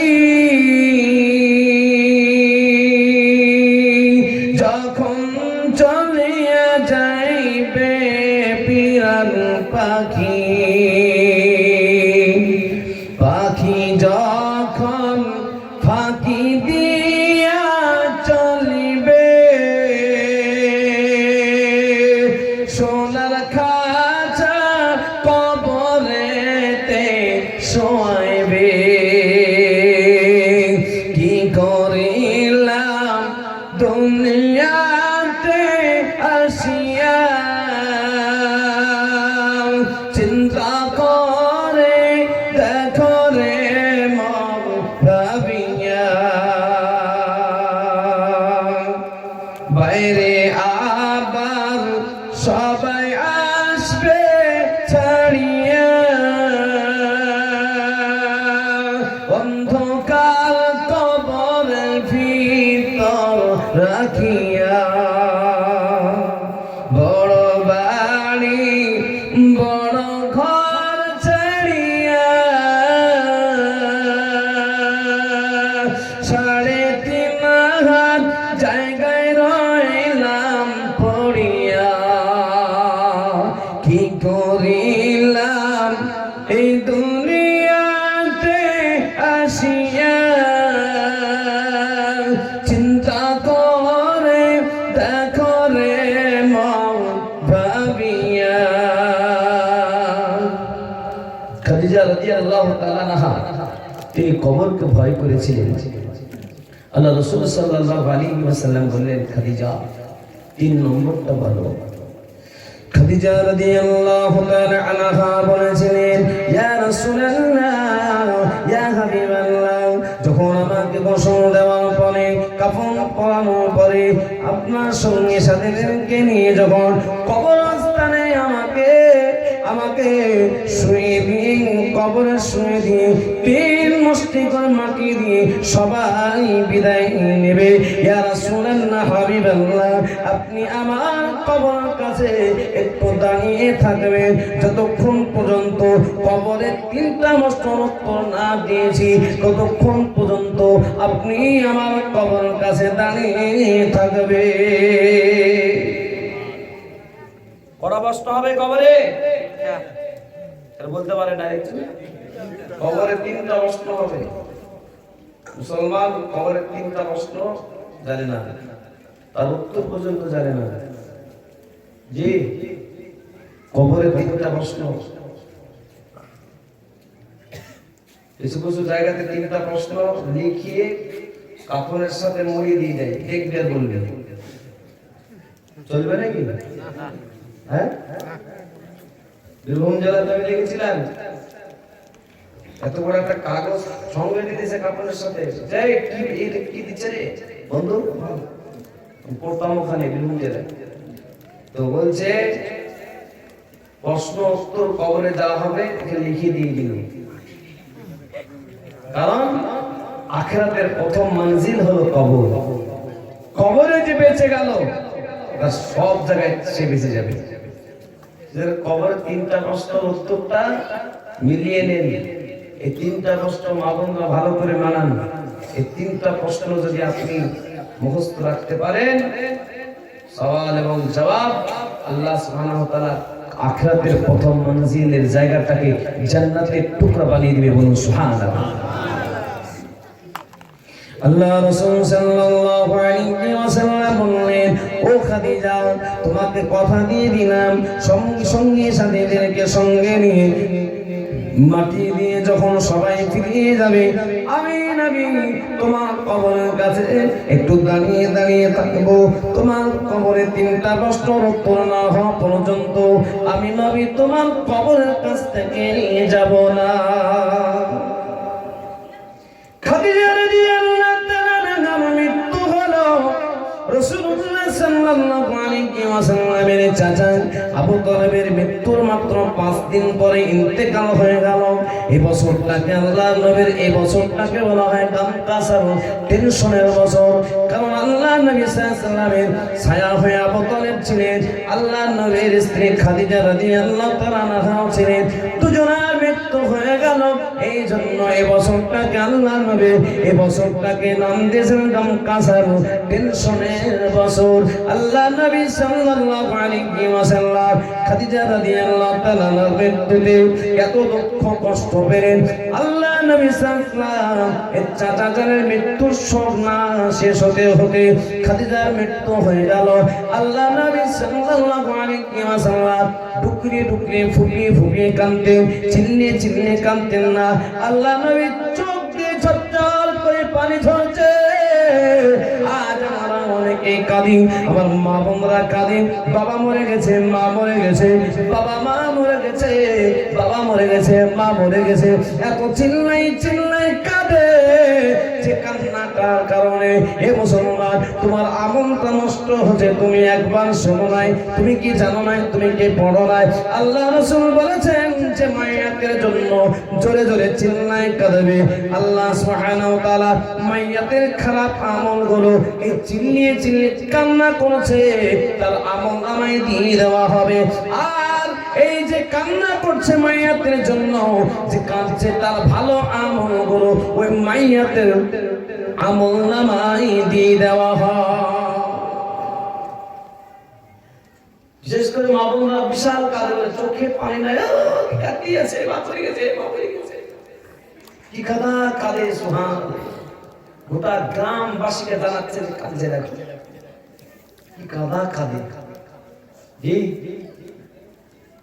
এবার কাঁদতে হয় না গো, কাঁদলে আপনার যে সর্বনাশ হচ্ছে আপনি জানেন না যে আপনার ভালো আমল গো মাইয়াতের আমল নামায় চলে যাচ্ছে, আর মাইয়াতের খারাপ আমলগুলো আপনার আমল নামায় চলে আসছে। এটা আপনাদের বানানো কোনো গল্প বলছি না, হাদিস আপনাদের শোনাচ্ছি। সেই জন্য আমরা কাঁদবো, চোখ দিয়ে পানি ঝরবে, অন্তরে ভিতরে কাঁদবে, চোখ দিয়ে ঝরঝর করে পানি ঝরবে, আর মাইয়াতের জন্য বসে বসে দোয়া করবো। বুঝতে পারছেন না? মাইয়াতের জন্য দোয়া করবো। আমাদের এক হুজুর মারা গেছে, বুঝলেন তো, আমার খালু শ্বশুর মারা গেছে। তো আমাদের মা শ্বশুর বাড়ির সমস্ত গোটা পরিবারের বড় বড় মাওলানা, ওটা নদিয়া জেলার মানে সব থেকে বেশি আলেম যদি দেখতে দেন তো আমার শ্বশুরের পরিবারে আছে। আমার খালু শ্বশুর মারা গেছে, তো আমরা গেছি দেখতে। সবাই কাঁদছে, কোরআন শরীফ পাঠ করছে, কেউ দোয়া দরুদ পাঠ করছে। আমরা মহল্লা থেকে গেছি, দেখার পরে একটু বাইরে বসে শরীরটা খারাপ করে আমরা বসে আছি। কেউ কাঁদছে না, যে কেউ কাঁদে না। গ্রামের মেয়েটাগুলো ঢুকে মাইয়াতকে দেখে বেরিয়ে আসছে, আর আমি দরজার কাছে আমি চেয়ারে বসে আছি, মনটা খারাপ করে বসে আছি। খালুজি মারা গেছে। গ্রামের মেয়েটাগুলো বলতে বলতে, হায় রে মৌলভীর বাড়ি, একটাও কাঁদার লোক নাই, এরকম বলতে বলতে চলে গেছে। সত্যি বলছেন না, হায় রে মৌলভীর বাড়ি, কাঁদার লোক নাই। আমি এখানে না মানে আমি উত্তর দিতে পারি, আমি উত্তর দিয়ে দিলাম, ও মেয়েটা আপনার বাপ মরে মা মরে আপনি চিল্লাই কাঁদেন, অন্তরটা কেটে দেখাতে পারেন না যে অন্তরে কাঁদেন আপনি, আর আপনি আবার অন্তরটা কাটেন। আমাদের সবার যারা কাঁদছি না তাদের অন্তরটা সবার অন্তরে দেখেন পানি ঝরঝর ঝরঝর করে বের হচ্ছে। মেয়েটা কিছু না বলে আমাদের চলেই গেল। বুঝতে পারলেন? কাঁদার লোক নাই তাই বলছে গো। কাঁদলে যে গুনাহ হয় এটাও জানে না। কাঁদলে যে মাইয়াতের বদ আমলগুলো কান্নেওয়ালার আমলনামায় চলে আসছে, আর কান্নেওয়ালার ভালো আমল মাইয়াতের কাছে চলে যাচ্ছে, এক খেয়াল হোস কিচ্ছু নেই। মা বোনরা, মা মরে গেছে, বাপ মরেছে, ভাই মরেছে, বেশি জোরে জোরে চিল্লাই কাঁদতে যাবেন না, আমল নষ্ট হয়ে যাবে। জীবনে থেকে শিক্ষাটা গ্রহণ করুন, কাঁদবেন, চোখ দিয়ে পানি ঝরবে, এরকম কাঁদা কাঁদে, জোরে কাঁদবেন না, কাঁদতে নেই। একজন কাঁদে বললেন একবারে ফজা দেখছে কাদা, বুঝলেন না? বাংলাদেশের ফজা, মায়েকে গেলাম, মা মরে গেছে, বাপ মরে গেছে, খুব কাঁদছে, খুব কাঁদছে, দেখাইছে মা মরে গেছে, বাপ মরে গেছে। জিন্দেগিতে বাপ বললেন বাপের খেদমত তখন করছে বেটা, বেটি, পাড়া প্রতিবেশী যারা আত্মীয় বন্ধু সব আসছে, ডালিম আপেল ইত্যাদি নিয়ে আসছে, বাপ একটু শরবত করে দিব, চামচে করে একদম শরবত মুখে যাবে না, সেই সময়তে আপেলের গাদাগাদি, বুঝলেন না, বেদানার গাদাগাদি। আর যখন বাপ খেতে পারবে, মা খেতে পারবে, চিল্লাই চিল্লাই বললেও 1 কিলো বেদানা আসবে না, একটা বেদানা দেবে না। যদি বাইরে থেকে এসছে, লক্ষ্মীর মাকে একটা লিখে দিয়েছি, বৌদি খেলেই না, হায় হায়। তাহলে ওই কান্না কেঁদে লাভ আছে? বাপকে মাকে খাওয়াতে হলে, শাশুড়ি শ্বশুরকে খাওয়াতে হলে, ভাইকে বোনকে খাওয়াতে হলে, তার খেতে পারবে তখন খাওয়াও, সে খাওয়ানোতে তোমার লাভ আছে। আল্লাহ রাসূল সাল্লাল্লাহু আলাইহি ওয়াসাল্লাম খাদিজা রাদিয়াল্লাহু তাআলা আনহাকে কথা দিয়েছিলেন। আল্লাহ রাসূল সাল্লাল্লাহু আলাইহি ওয়াসাল্লামের স্ত্রী খাদিজা রাদিয়াল্লাহু তাআলা ইন্তেকাল হয়ে গেল। আল্লাহ রাসূল ডুকরে ডুকরে কাঁদেন, চিল্লিয়ে চিল্লিয়ে কাঁদেন না, চোখে ঝরঝর করে পানি ঝরছে। আল্লাহ নবী নিজের ফুফুজান সুফিয়াকে ডেকে বলে, ফুফুজান কেউ আমার স্ত্রী গোসলটা দিবে না, ও ফুফুজান আপনি গোসলটা দিয়ে দিবেন। আল্লাহ রাসূল সাল্লাল্লাহু আলাইহি ওয়াসাল্লামের ফুফুজান তিনি গোসলটা দিতে আরম্ভ করলেন। আল্লাহ নবী ঘর থেকে, কামরা থেকে, হুজরা থেকে আল্লাহ নবীর মাথার পাগড়িটা নিয়ে এসে আল্লাহ নবী ফুফুজানকে বলে, ফুফুজান এই মাথার পাগড়িটা দিয়ে খাদিজার কাফনের ব্যবস্থা করে দাও। আল্লাহ রাসূলের ফুফুজান ডুকরে ডুকরে কাঁদতে লাগলো। আল্লাহ নবী বলে, ফুফুজান কাঁদেন কেন, কিসের জন্য কাঁদেন? আল্লাহ রাসূল সাল্লাল্লাহু আলাইহি ওয়াসাল্লামকে বলেন, খাদিজা মুহাম্মদ আজ এই কাফনে যদি খাদিজা না হয়ে যদি তোমার ফুফুজান হতো, তবে আজ তোমার ফুফুজান ধন্য হয়ে যেত। আজকে খাদিজার লাশটা এই কাপড় দিয়ে ঢাকা হবে। জিন্দেগিতে অনেক মা বোনরা আছে, এ মায়েরা পর্দা করেন না, এ মোড়ল সাহেবরা পর্দা করার কথা বলেন না, এই ইমাম সাহেবরা পর্দা কথার কথা বলেন না। এ মায়েরা যখন কেউ মারা যায়, পুরুষ মানুষকে দেখতে দেওয়া হয় না, সারা জীবন দেখলো তাতে কোনো ক্ষতি নাই, মৃত্যু হয়ে গেছে দেখতে দেওয়া যাবে না। শুধু তাই নয়, যখন সারা জীবন পুকুরে গোসল করলো, রাস্তার ধারে ট্যাপের ধারে গোসল করলো, মৃত্যু হয়ে গেল, এবার মোড়ল সাহেবরা ঘিরিয়ে দেয়, ঘিরিয়ে দেওয়ার পরে গোসল করিয়ে দেওয়া হলো, কাফন করিয়ে এমন করে মা বোনদের 5টা কাফনে তাদের পোশাক করিয়ে দেওয়া হলো, 5টা কাফন করা হলো।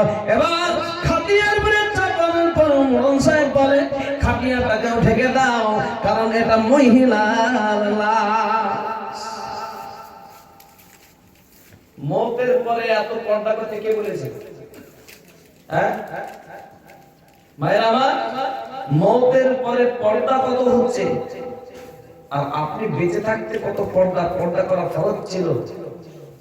আপনি আজ ফরজটাকে আজকে কবর দিয়ে, আজকে মৃত্যুর পরে আজকে পর্দা করা হয়েছে। মৃত্যুর পরে পর্দা করে কোনো লাভ আছে? জি, কবরে যখন নামানো হচ্ছে, যারা যারা নামাজ পড়িয়ে যখন কবরে নামানো হচ্ছে, তখন তার উপরে একটা কাপড় দেওয়া হচ্ছে, মাইয়া মহিলা আছে, দেখতে কেউ না পায়। জি ঠিক বলছি না বেঠিক বলছি? মায়েরা আমার, আপনি কবরে যাবেন, আপনাকে পর্দা করে কবরে রাখা হচ্ছে, জানাজার নামাজ হচ্ছে আপনার পর্দার সাথে, গোসলটা হলো পর্দার সাথে। তাহলে গোসলটা আপনি কেন মানুষ সমাজের সামনে আপনি কেন গোসল করেন? শরম নেই, লজ্জা নেই? ভিজা কাপড়ে কোত্থেকে চলে আসে, এদের একটু লজ্জা নেই, লজ্জা শরম কিচ্ছু নেই। জি একদিন মরতে হবে, যে কবরে যেতে হবে। প্রত্যেকটা বাড়িতে আলহামদুলিল্লাহ টিউবওয়েল আছে না নাই? কল আছে না নাই? গোসলখানা বানিয়েছে, সব কিছু বানিয়েছে, কিন্তু গোসলখানা পড়িয়েছে, বোমা, নতুন বোমা আসবে সেখানে পড়বে। দেখা যাচ্ছে ওই বোমা শাশুড়ি যেখানে দেখে ওই শাশুড়ির মতোই বোমাও গোসলখানা ছেড়ে দিল। ঠিক না বেটি? বলেছিলাম এর আগে ওখানে চাষপড়ের খালমা বললেন, ডেলি ডেলি এরকম বাড়ি খুব সুন্দর, ও পুকুরে গোসল করবে। আমি একদিন বলে ফেললাম, আপনার বাড়ি আর আসা যাবে না। কেন বা? কেন বা? বলে আপনার মতন বেহায়া আছে কেউ? কেন এত বড় কথা? আপনি ওই বড় পুকুর থেকে গোসল রাস্তার ধার দিয়ে যান, লজ্জা লাগে না? বলছে কি বলবো বাবু, আমি পাক পবিত্র বাড়িতে গোসল করে হতে পারি না মনে হয়, এরকম মনে হয় আমার। তুই কেমন করে পাক পবিত্র হও বলো? ঠিক একদম স্পেশাল এইভাবে বলেছিল কথাটা যে আমার অ্যালার্জি আছে তো, নাকে পানিও দিই না, আর অ্যালার্জি আছে মুখে পানিও দিই না, পুকুরের পানি অ্যালার্জি আছে, ডুব দিলাম চলে আসলাম। গোসল হলো? গোসল হলো? আমি বললাম খালা তুমি যতদিন গোসল করেছো গোসল করে চালাতে চলেছ, গোসল আদায় হয়নি, নামাজ পড়েছো, নামাজ কবুল হয় নাই। কেন? গোসলের ফরজ 3টা, নাকে পানি দেওয়া, কুলি করা, আর পুরো শরীরকে ধুলো করা। পুরো শরীর তুমি ধুলি, হায় হায় হায়, ডুব দিলি মনে করছে যে গোসল আদায় হয়ে গেল। মুসলমান, আজকে পুকুরে গোসল করতে গিয়েও আজকে ফরজ গোসল আদায় হয় না। জি, সেই জন্য বলবো পর্দার সাথে চলুন, পর্দার সাথে থাকুন। আল্লাহ পাক রব্বুল আলামিনের কাছে আমাদের যেতে হবে। কবরে একদিন কাফনের ভিতরে শুতে হবে।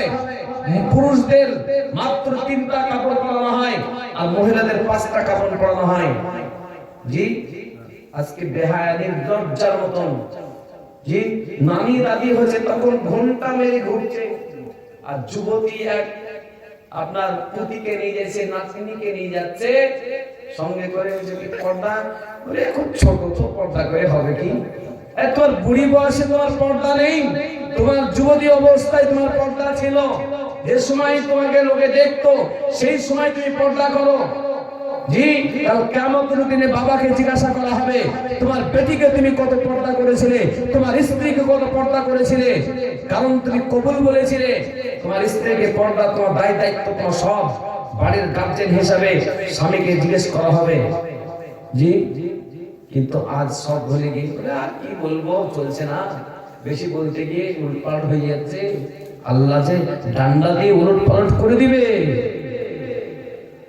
আমার ভাইরা। এই জন্য আমরা পর্দার সাথে চালানোর চেষ্টা করবো ইনশাআল্লাহ।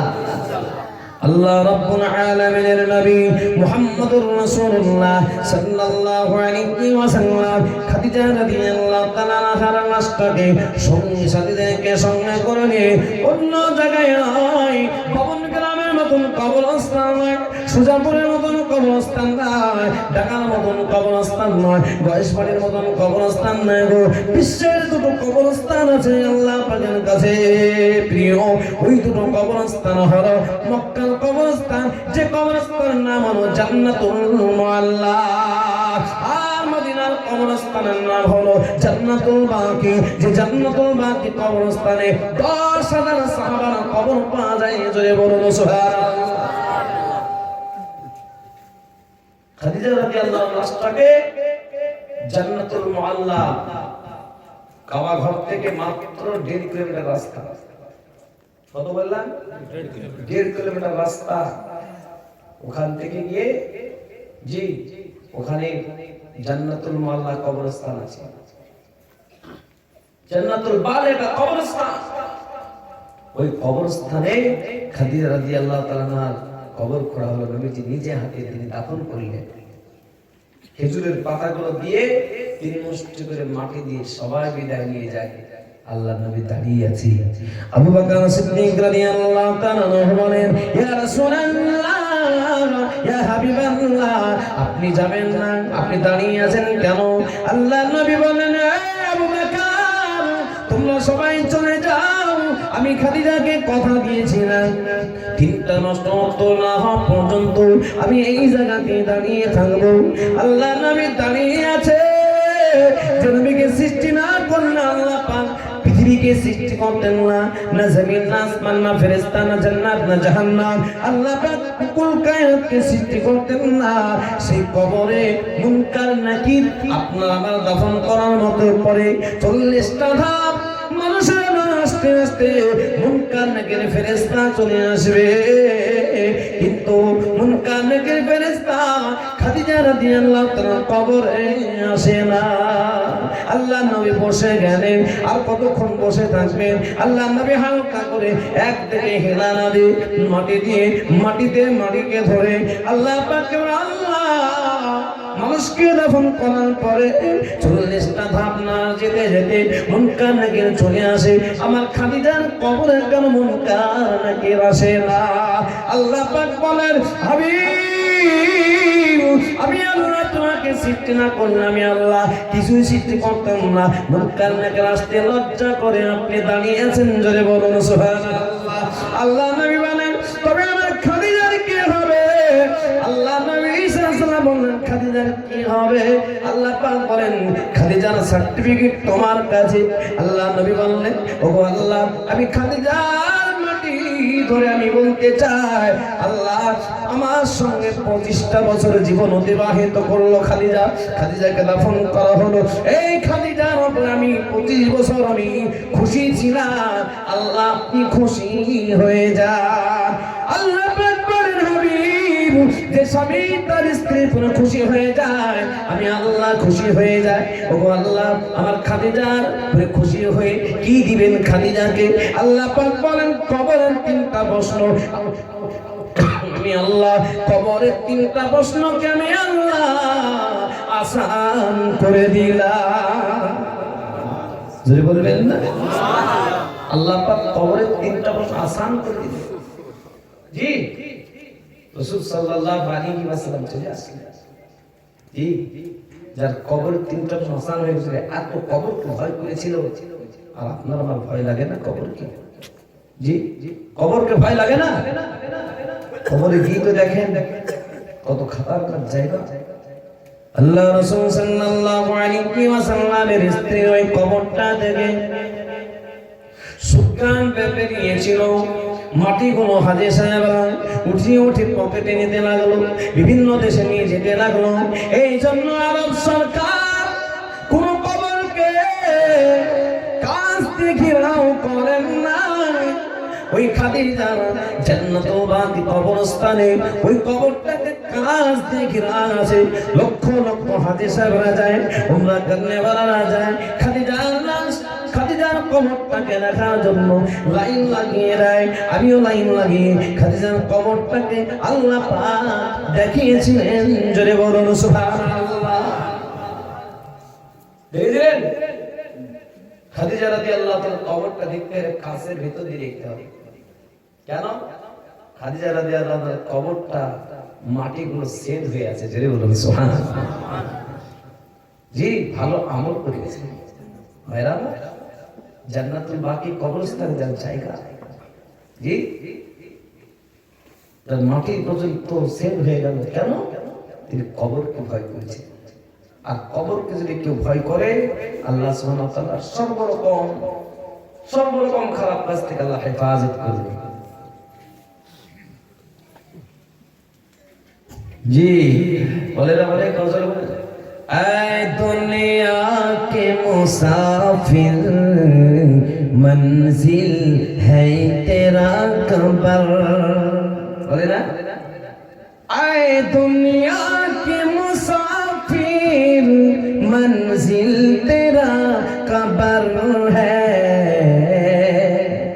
मंजिल है ওটা আসল ঘর, দুনিয়ায় হলো আসল ঘর। এটা আমরা সফর করছি, এখন দুনিয়াতে আমরা সফর করছি। এই তো মারপিট খোলা করে 2 তলা 3 তলা 4 তলা 10 তলা 20 লাখ টাকার মালিক, 2 লাখ টাকার মালিক, এই করতে হবে, ওই করতে হবে, ওটা কিনতে হবে, ওটা কিনতে হবে। জি, নিজে আমল কতটুকু করলেন? কবরের ভেতরে আপনার আমার 3টা প্রশ্ন হবে। ওরা বলেন, জোরে বলেন, মান রাব্বুকা মা দীনুকা মান নবিয়্যুকা। মান রাব্বুকা, তোমার রব কে ছিল বলো।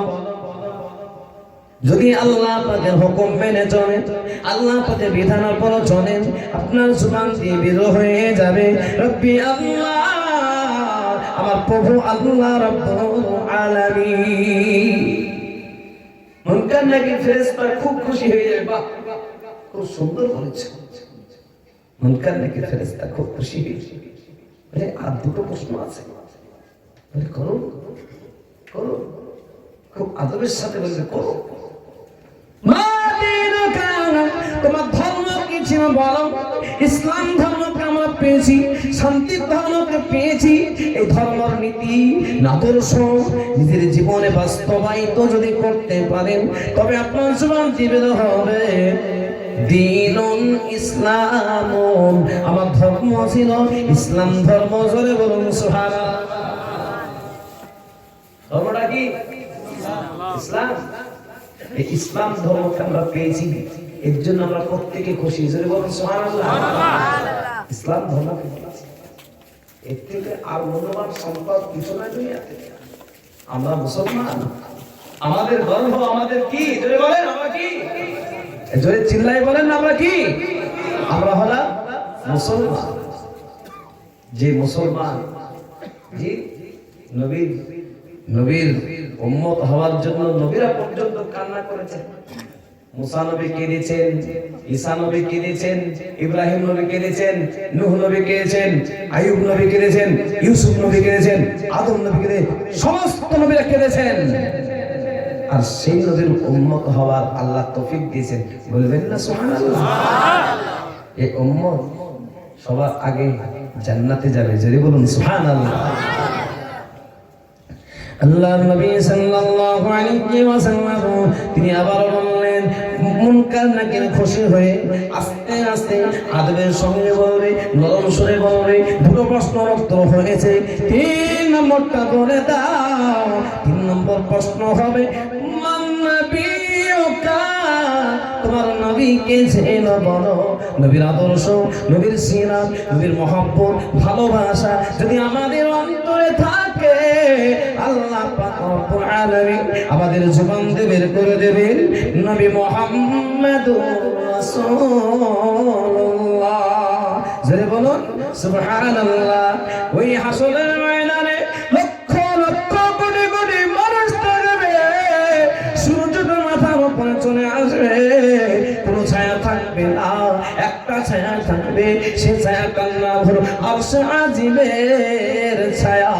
আল্লাহ পাক আরশে আজিমের ছায়াটা উম্মতে মুহাম্মাদকে দিবে। যদি বলুন সুবহানাল্লাহ।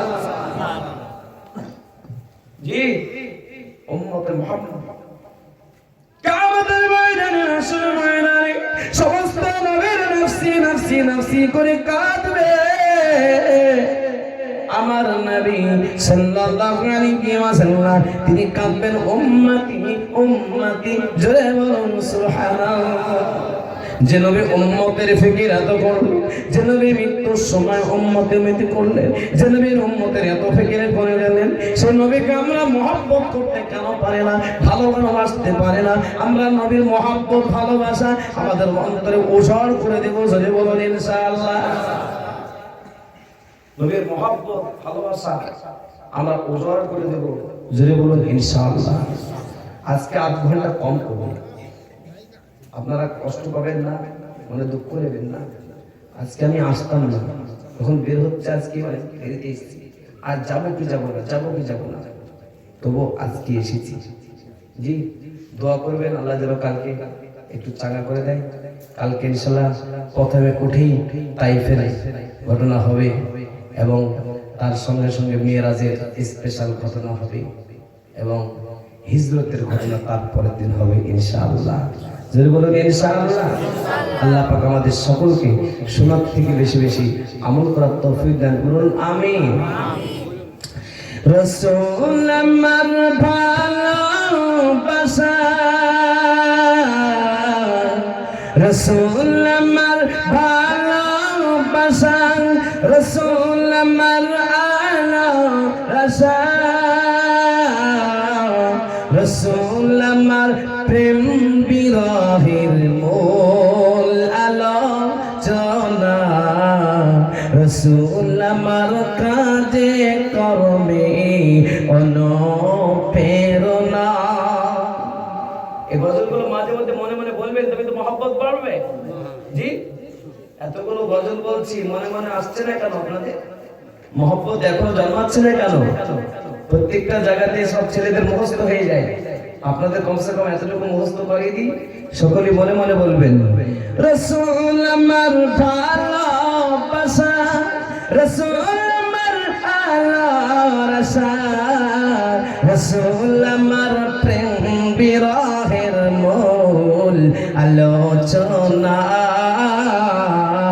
রসুল আমার কাজে কর্মে অনুপ্রেরণা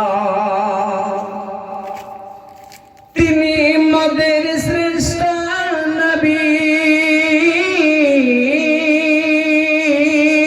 তিনি মদের শ্রেষ্ঠ নবী তাহার সমান নাই কেউ তিনি যদি না হইতেন যদি বলেন কিছুই হইতো না যদি বলেন সুবহানাল্লাহ তিনি মদের শ্রেষ্ঠ নবী তাহার সমান নাই কেউ তিনি যদি না হইতেন কিছুই হইতো না রাসূল আমার কাজে কর্মে অনুপ্রেরণা রাসূল আমার কাজে কর্মে অনুপ্রেরণা রাসূল আমার কাজে কর্মে অনুপ্রেরণা আধার যখন ডুবেছিল তখন মদের রাসূল এলো শিরক করতে বেদুইন গণেরা রাসূল আমার কাজে কর্মে অনুপ্রেরণা রাসূল আমার কাজে কর্মে অনুপ্রেরণা দয়ার নবী তাইফে গেলেন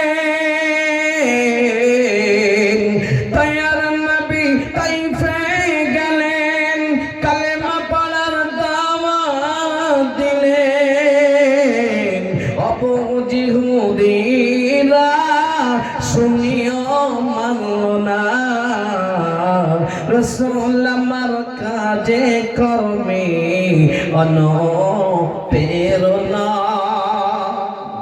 কালেমার যখন দাওয়াত দিলেন কি হয়েছিল আগামীকাল ঘটনা হবে তবে গজলের মাধ্যমে শুনুন কালেমা যখন দাওয়াত দিলেন তাইফবাসী পাথর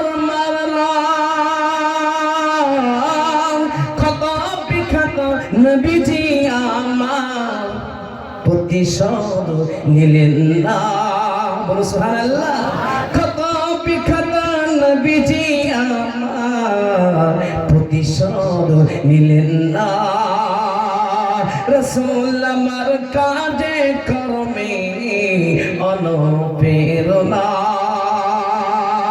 রাসূল আমার ভালোবাসা রাসূল আমার আলোচনা রাসূল আমার প্রেম বিরহের মূল আলোচনা রাসূল আমার কাজে কর্মে অনুপ্রেরণা اللهم آمين ربنا ظلمنا أنفسنا وإن لم تغفر لنا وترحمنا لنكونن من الخاسرين اللهم أعني على ذكرك وشكرك وحسن عبادتك اللهم أعز الإسلام والمسلمين مولاي كريم আমরা পাপী গুনাহগার পাপের গুনাহ মাথায় করি হে আল্লাহ তোমার নবীর ষষ্ঠ রাত্রিতে জীবনী আলোচনা করার পরে তোমার প্রিয় বান্দা বান্দীদেরকে নিয়ে আমি গুনাহগার দুটো হাত তুলেছি মাবুদ তুমি আমাদের সকলকে কবুল করে নাও মাওলাই কারীম আমাদের ভিতর থেকে অনেকে ভাই বোন আত্মীয় স্বজন পাড়া প্রতিবেশী জনম দুঃখী মা বাবা অন্ধকার কবরে চলে গেছে মাবুদ সমস্ত কবরবাসীকে ক্ষমা করে দি কবরগুলোকে শান্তির জায়গা বানিয়ে দি অন্ধকারের ঘর, পোকামাকড়ের ঘর, নিরালা নিস্তব্ধ জায়গা। একদিন আমাদেরকেও চলে যেতে হবে ওই কবরে, যে ঘরের কোনো জানালা নাই, দরজা নাই। যেদিন ওই ঘরে ঘুমিয়ে যাব, আল্লাহ তুমি আমাদের সকলের জন্য ওই কবরটাকে জান্নাতের টুকরা বানিয়ে দিও। মওলাই কারীম, আয় আল্লাহ আমাদের সকলকে কবুল করুন, আমাদের সকলের জানে মালে বরকত দাও, ছেলে মেয়েদেরকে দিনদার ইমানদার বানাও, আমার মা বোনদেরকে পর্দা নাসিমা ধার্মিকা বানিয়ে দাও, বেনামাজিকে নামাজি বানিয়ে দাও। ওগো হেদায়েতের মালিক, তুমি আমাদের সকলকে কবুল করে নাও। সাত সমুদ্র তেরো নদীর পানি রে জাহান্নাম কিলিবার যাবে না। এতগুলো তোমার মুমিন বান্দা বান্দিরা যারা হাত তুলেছে, যাদের চোখের এক ফোঁটা চোখের পানি বের হয়েছে, আল্লাহ গো ওই এক ফোঁটা চোখের পানির ওসিলায় তুমি আমাদের সকলের জন্য জাহান্নামের আগুনকে হারাম করে দাও। আয় আল্লাহ এই মেহফিলকে কবুল করো, আল্লাহ পাড়াকে কবুল করো। পাড়াতে যারা বসবাস করে নীল মহব্বতের সঙ্গে বসবাস করার তৌফিক দিয়ে দাও রব্বুল আলামিন।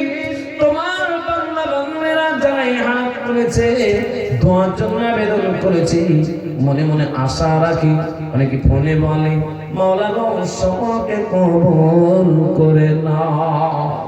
ইয়া রব करम को अदल करे ये उसके महफिल क़यामत के दिन जलसा कमेटी ग्रामवासी पाड़ा प्रतिवेशी सबों के लिए नज़र के वसीला बना दी।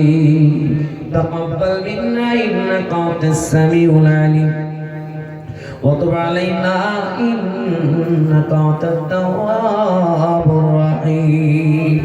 व सल्लल्लाहु तआला अला खैर खल्क़िही محمد وآله وأصحابه أجمعين سبحان ربك رب العزة عما يصفون وسلام على المرسلين والحمد لله رب العالمين آمين كلمة لا إله إلا الله لا إله إلا الله لا إله إلا الله محمد رسول الله صلى الله عليه وسلم। السلام عليكم।